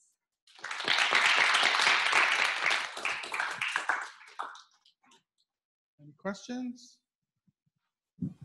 What's your favorite sprout growing method, and what's your favorite sprout? I think the tray method worked really, really well. We grew a couple different rounds of sprouts while I was working there in the trays. It's kind of hard to tell in that picture, but the trays have 4 different sections, so you can grow 4 different types of sprouts in it, which is kind of nice. So we were able to like pass it out and whatever you're kind of in the mood for. Yeah, like I like the radish sprout the best because it was really spicy. So I thought that was great. So you could just kind of like take out whatever sprouts you really wanted and put them into the smoothie, stir fry, whatever you wanted. So yeah, that was really cool. I like that one the best. Other questions? All right, thanks.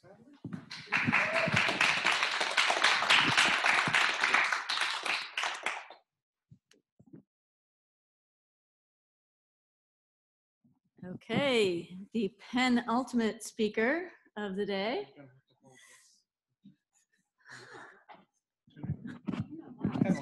Penultimate. We can learn a new word. I didn't even know what it meant. Penultimate is a great word, second to last. So Megan Dodge is speaking next. And Megan will be talking about her internship at the Central Park Conservatory, lessons in urban park horticulture and management. Megan. Hi. So I'm going into landscape architecture, so this is going to be a pretty different talk than the ones that you've heard so far. Just to kind of set the stage, an overview of what Central Park is and its origin. It was designed by landscape architect Frederick Law Olmsted and architect Calvert Vaux in 1858. They won a design competition to create this massive park in the middle of Manhattan. It's 843 acres, which is about 6% of Manhattan's total acreage, so it's a pretty big deal. And its design was supposed to be an escape from urbanism. So once you're in the park, you don't even realize you're in a city anymore. Okay, so some yearly stats. 42 million people visit Central Park every year, which makes it the 4th most visited destination in the entire world, behind the Eiffel Tower, the Great Wall of China, and the Taj Mahal. So it gets a ton of traffic. This is just like a normal day in the summer. It has a $70 million budget per year, which is supplemented by the Parks Department, but it's also mostly funded by private donations. So as far as horticulture goes, I was a horticulture intern. This is the garden that I worked in, the Shakespeare Garden. It's an essential green space in New York City. It has tons of different plant species. Some of them are very coveted plant species. It has the largest American elm grove in the world. As a lot of you might know, Dutch elm disease is a problem that's decimating American elm populations across the world. So it's pretty impressive that this massive collection of elms can still exist in one place. Throughout the park, there is a lot of variation in design and habitat. There are 3 different woodlands, a variety of wetlands like lakes and creeks and ponds. There are formal and informal gardens. The Shakespeare Garden where I worked was an informal garden. and some native plant meadows that show off New York State native plants. So my duties as a horticulture intern, I shadowed a zone gardener for the Shakespeare Garden, and I helped him with his daily tasks, everything from staking and pruning, watering, picking up trash, to designing bed layouts. This down here is a bed that we designed at the beginning of the summer, and it was huge and gorgeous by the end. I wish I had a photo of it, but I don't. To picking out plants for the following season. So stuff that's in bloom right now, I helped pick out, which is pretty cool. Probably the biggest part of my job though was just interacting with and assisting park patrons because there's so much traffic in Central Park. Every other second, people are tapping you on the back, asking you, where's the bathroom? Where's this? Where's that? Can you tell me about this plant? So that's a big part of it, just talking with the public. Additionally, the internship program offered opportunities to tour and volunteer at other New York City parks in the different 5 boroughs. So I got to see a lot of different New York City parks and help out with various projects. Okay, here's just some photos of the variation that you can see in Central Park. Up there is the conservatory garden, a little lily pad pond. This is the American elm stand. It's in a super famous area of the park called the Mall. You've probably seen tons of movie shots in there. The Harlem Mirror, and then the rest of these plants are in the garden that I worked in, some photos that I took. Okay, so with all that being said, there's some problems with Central Park, and I want to kind of go over those. For being a green space, it's very not green. It has a lot of inefficiencies. One of them being that it doesn't have a waste disposal system for plant matter. There's no composting system in place. They tried to do a composting system in one part of the park, but it wasn't hot enough to actually degrade the materials. So they ended up dispersing tons of invasives across the park and causing a lot more problems than help. Tree and turf maintenance takes up a ton of the budget, trying to keep trees like the American elms alive that really are just inevitably going to die, trying to keep grass green throughout the entire summer when people are constantly walking on it. So they like recover the lawns multiple times per season, which is very costly.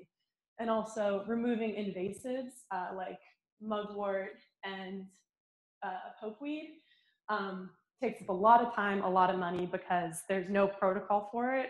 Once an invasive is removed, nothing is done to prevent it from coming back, so it has to be done like every few weeks.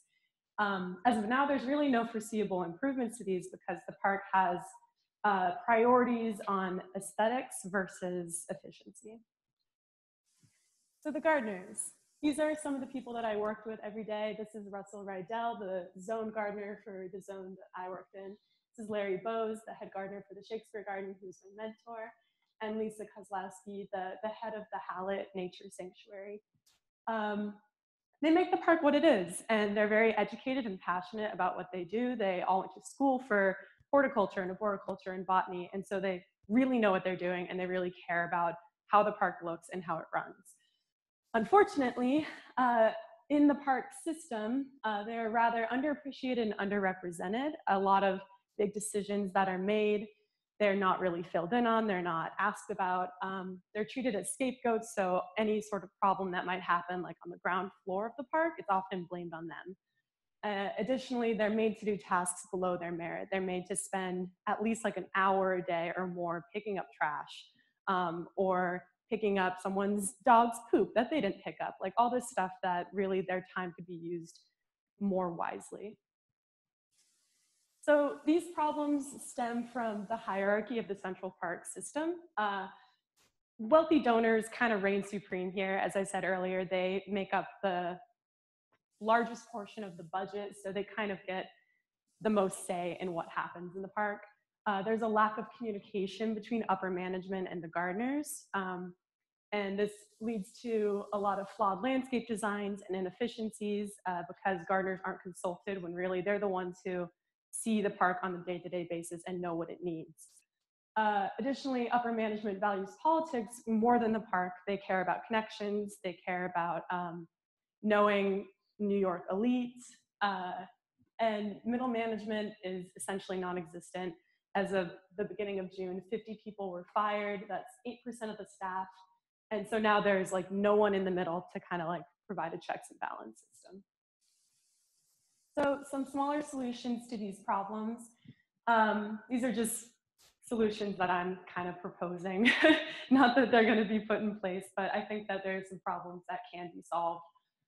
Smaller solutions for the near future, a composting site. That's pretty doable. Just find a site that can get hot enough, have a protocol in place for separating out invasives from things that can be used in compost. Replacing problem plants, such as replacing a certain type of grass that might brown easily or not withstand heavy traffic with a hardier species. Invasive management protocol, so have some sort of system for when you remove an invasive, prevent it from coming back, like laying down cardboard or some sort of chemical deterrent. For further future solutions, global warming should really be addressed in Central Park. It's one of the largest green spaces in the city, and it holds a lot of power there for stuff that can be done to kind of address global warming. Use reference sites such as Governor's Island Park, which was recently built on Governor's Island. It's built to withstand 100 years of sea level rise. Gowanus Canal Park, which is in the process of being built in Gowanus, Brooklyn, which has a lot of plantings that deal with phytoremediation, like removal of toxins from the soils and waters. And those are both great ideas for sort of mitigating problems using our green spaces that we already have. As far as the gardeners go, some things that can be done to like give them more of the respect they deserve. Perhaps maybe signs that say respect the park, respect its caretakers, so people know that the gardeners are really qualified people and that they deserve to be respected. Additionally, maybe a rebranding could be done, taking cues from National Park Rangers. They have this cool title, they have matching uniforms, something like that, just to like give the Central Park gardeners more oomph. As far as the kind of hierarchy of the Central Park system, the public, like New York City public now is aware that there are problems in the system because it was widely reported on when all those people were fired. So it's pretty clear that things need to be changed. Gardeners are becoming a lot more vocal, and they're united in their decision to want to be heard, to want to have more say in what upper management decides. Additionally, gardener supervisors are in a great position for upward mobility into middle management because when all those people were fired, they kind of took on that job anyways. Beyond Central Park, these are some things that should be addressed long-term in the park system. No two parks are alike in New York City, and that's not a good thing. The New York City Parks Department is spread pretty thin. It doesn't have a ton of funding, and the funding that it does have, it kind of displaces towards wealthier areas. For instance, the High Line in Chelsea, Manhattan gets a ton of funding. It's beautiful. It has a whole bunch of gardeners versus a park like Marine Park in Brooklyn that has literally one gardener, even though it's about 4 times the size of the High Line, and almost no funding. And I think hopefully over time that can be addressed so all the parks can be equally beautiful and equally well cared for. As a thank you, I'd like to thank Shanna Blanchard. She was the head of the internship program. She hired me and she was fantastic. She showed us all around New York City. Larry Bose, who is my mentor, and Russell Rydell, who I learned a lot from just day to day. Great people. And now I can take your questions.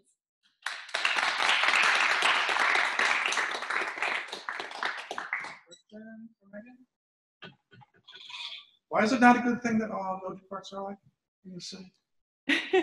I just think that some of the parks like really have a lot of potential, but they're just left to sort of degrade because they don't receive the same funding that a park in a wealthier area would get. In funding, they're not alike. In funding and in staffing. Like the High Line has dozens of gardeners versus other parks that only have a few. Other questions?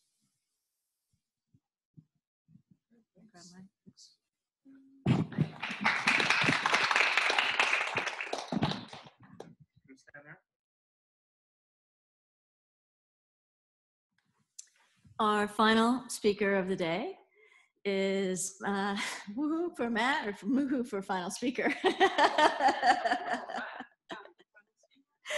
Both, right. Our final, last but never ever least, would be Matthew Simon. And he will be talking today. I still love the title, which you guys will all laugh at. Summer Stress, Not So Amazing. So. Thank you. Thank you, Chris. Hello, everybody. I'm Matt, and I'm going to talk about summer stress, which, if you are a corn plant, is not so amazing. So specifically, I'm going to be talking about my experience this past summer working in Dr. Ying's son's lab in soil and crop sciences. I was part of the beginnings of a large-scale field experiment that is based at Musgrave Farm, which is in Aurora, New York. And the objective of the experiment that we were setting up is that we want to gather large-scale phenotypic data on corn crops in a field. So we did not set up a controlled environment. Rather, we wanted to just see how corn crops respond to whatever Mother Nature decides to throw at them. And so in looking at that, we measured a lot of different physiological parameters on the corn crops in the field. So to begin with, why are we interested in corn? Why does corn matter? Well, for one, corn is the biggest crop in the USA economy. It's extremely important for export. We export a lot of the corn that we produce across this country. We also use a lot of the corn that we produce in things like livestock feed. And just to give you an idea of some of the numbers, last year alone, corn constituted 68% of our production in grain and oilseed harvest. So if you haven't gathered, it's a pretty important crop. So before I begin talking about the materials and methods that we used, I said that we gathered data on a few important physiological parameters in the corn that we looked at. And the first one of those is water potential. So water potential is basically a measure of the water pressure inside of a plant. It is a measure for whether or not that plant is feeling water stressed at the time. If you find that the water potential, usually measured in a unit like bar, because it's pressure, if you find that the water potential is looking pretty negative, that plant is probably feeling dehydrated. If you find that you rather have a pretty positive value for water potential, then that plant's doing pretty well. We also measured gas exchange, and gas exchange in this case specifically relates to the amount of CO2 that is assimilated by a plant, because plants use CO2 from the atmosphere to assimilate that and fix that into carbohydrates via photosynthesis. And then a byproduct of photosynthesis is oxygen gas, which plants produce when they, during the light reactions. And then the third parameter that we looked at largely is chlorophyll fluorescence, which, and I'm going to give you a little review of biochemistry here, is I think it's a pretty interesting topic, but it's also a complicated one. So basically, when a plant takes in light, photons of light from the sun, that light can basically have one of three different fates. One of those is photochemistry, which is just another term for photosynthesis that uses that light energy to make sugar. That light can also be given off as heat, so it's dissipated as heat. The third fate is fluorescence. Now, chlorophyll, which is the pigment, chlorophyll A and B, which are the pigments responsible for capturing light, fluoresce red light, as you can see here. And this is a really cool picture under UV radiation. You can see that chlorophyll fluoresces red light. And so why would we want to measure fluorescence?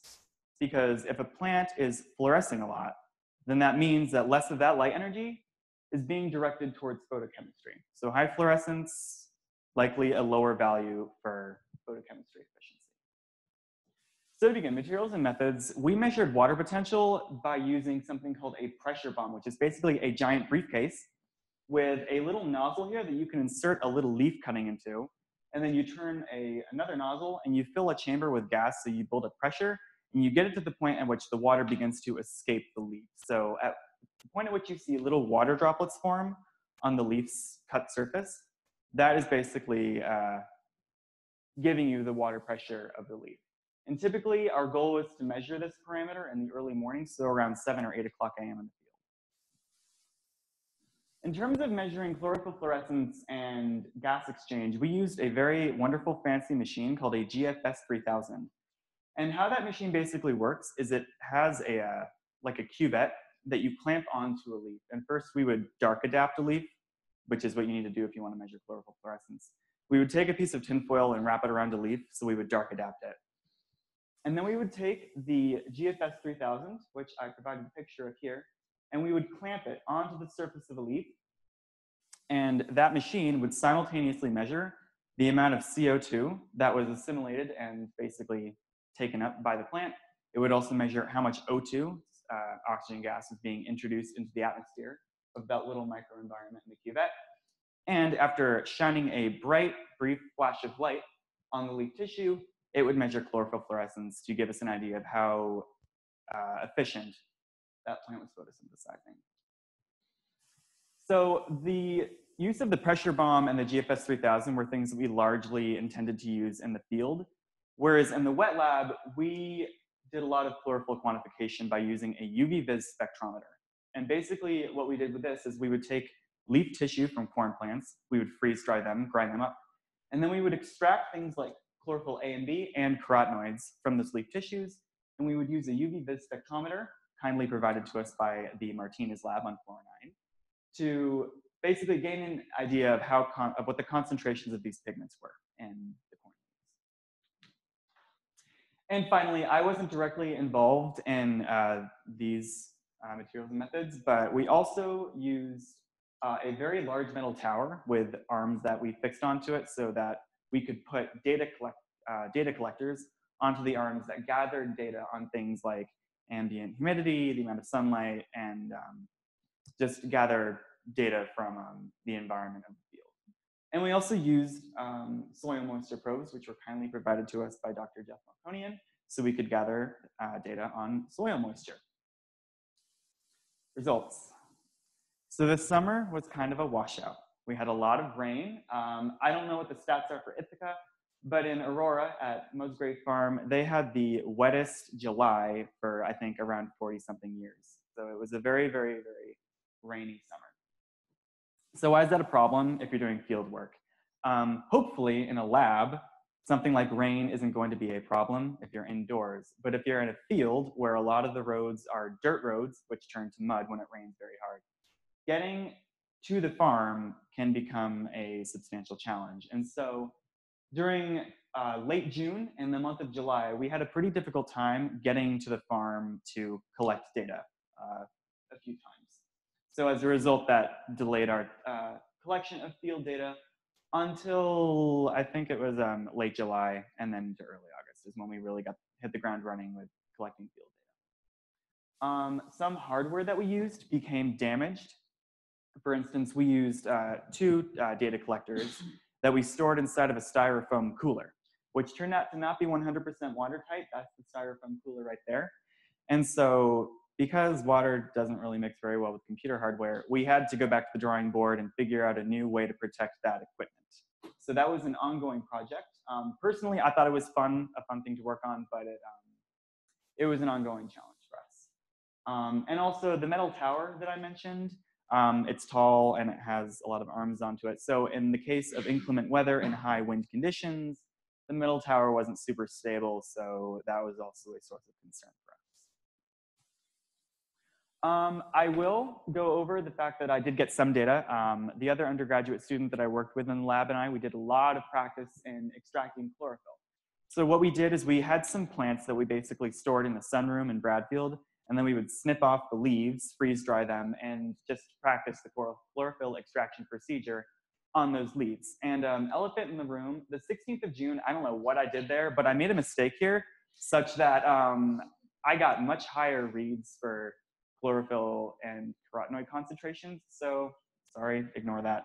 But you can see that from May 30th to June 29th, the values are relatively consistent. And what we saw is that chlorophyll A is present in greater amounts than chlorophyll B. And of course, both chlorophyll A and chlorophyll B are present in higher amounts than carotenoids, which isn't really surprising because the leaves we collected were green, carotenoids are orange. So yeah. But I want to mention that the reason why chlorophyll A is in greater quantity than chlorophyll B is because while these are both the main types of chlorophyll that we see in plant leaves, chlorophyll A is known to interact more directly with capturing light. So in this way, chlorophyll A is known as the primary light capturing pigment. So chlorophyll A is present in the reaction centers, which is like the core of the reaction center that captures the energy from photons. Chlorophyll B is known as an accessory pigment. So they are inside of the antenna pigments that surround the reaction center complexes and leaves, and they basically just play hot potato with the energy that comes from photons. So. Valuable takeaways. So in spite of the fact that we were delayed in getting the field data captured, we were still setting things up and seeing what worked. I personally had a lot of very valuable takeaways from this experience. First and foremost, I personally learned that in the case of doing field work, this requires special planning and foresight that you might not be applying to working in a wet lab. For instance, as I said, rain shouldn't be a problem when you're working in a wet lab. Rain and inclement weather are absolutely something that need to be considered when you're doing a field study, as are other things like pathogens, which did go up due to the fact that we had very moist conditions this summer. So I learned the value of proper planning in this case. Also, personally, I had a lot of fun learning to use cutting-edge equipment. As I said, I had limited exposure to using a pressure bomb before, which was a lot of fun. And also, I had never used a GFS 3000 before to gather data on things like gas exchange and chlorophyll fluorescence. So that was really, really cool to learn how to use that. And not just learn how to use those equipment in the wet lab, where things are pretty ideal, it's a pretty ideal environment, but to also carry those out to the field and learn how to use those in an open environment. I also want to just name briefly the fact that I think it's really important and enriching to have a balance between field work and wet lab work, because personally for me that gave me the chance to see how cellular and molecular processes that I was looking at in the wet lab can be connected to what I see on the whole plant level in the field. So being able to connect those two observations and areas of research, I think, is especially important in the field of plant science. And also I got to work with some very knowledgeable and wonderful people in the lab who know a lot about their fields and were very, very helpful to Julie, the other undergraduate student, and I in learning how to better perform research. So that being said, I would like to acknowledge Dr. Ying Sun, my PI and the head honcho of the Sun Lab, Dr. Christine Chen, who was the postdoctoral student that I worked with, Dr. Jeff Malkonian, who provided a lot of very invaluable insight and help to us in letting us use the soil moisture probes and helping us set up and run a lot of our field equipment. Dr. Carmen Edith Martinez, who kindly let us use a lot of her equipment in her lab on floor 9 of Bradfield Hall. We used her UV-vis spectrometer. And also Julie Levon, who was the undergraduate student that I worked with this summer and who I had a lot of fun working with. So thank you very much, and I am happy to answer questions.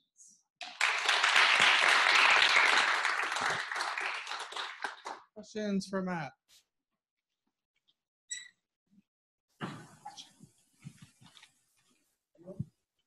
All right. So, well, I think it's important to point out to everyone that farming is hard. Right? Yeah. Don't ever forget that. Meet and thank a farmer, always. But I did, so I guess in terms of the maize, what are the plans to repeat things this summer? What, you know, where are these experiments going? It is an ongoing project. I am not entirely sure. Actually, Julie is returning this summer from what I heard. I personally am not, unfortunately, but it's, yeah, I think it's an ongoing project to gather more field data. And this past summer was a lot about setting up our field experiments and field data and really seeing what needed to be streamlined and given further attention. So a lot of it was seeing what worked and what needed more attention. This summer, probably people will have a better idea of what works and what doesn't. And there'll probably be a drought. And there will probably be a drought, yes, because it's every other year. One year we get flood conditions, and the other year we have the desert. So.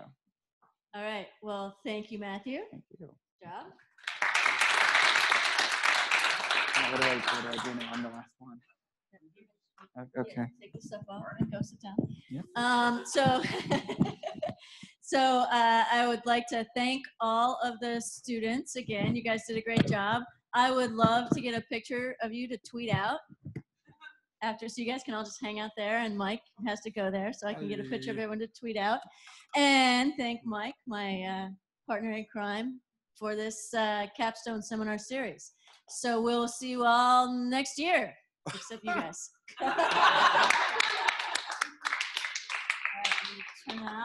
You may be excused. This has been a production of Cornell University, on the web at cornell.edu.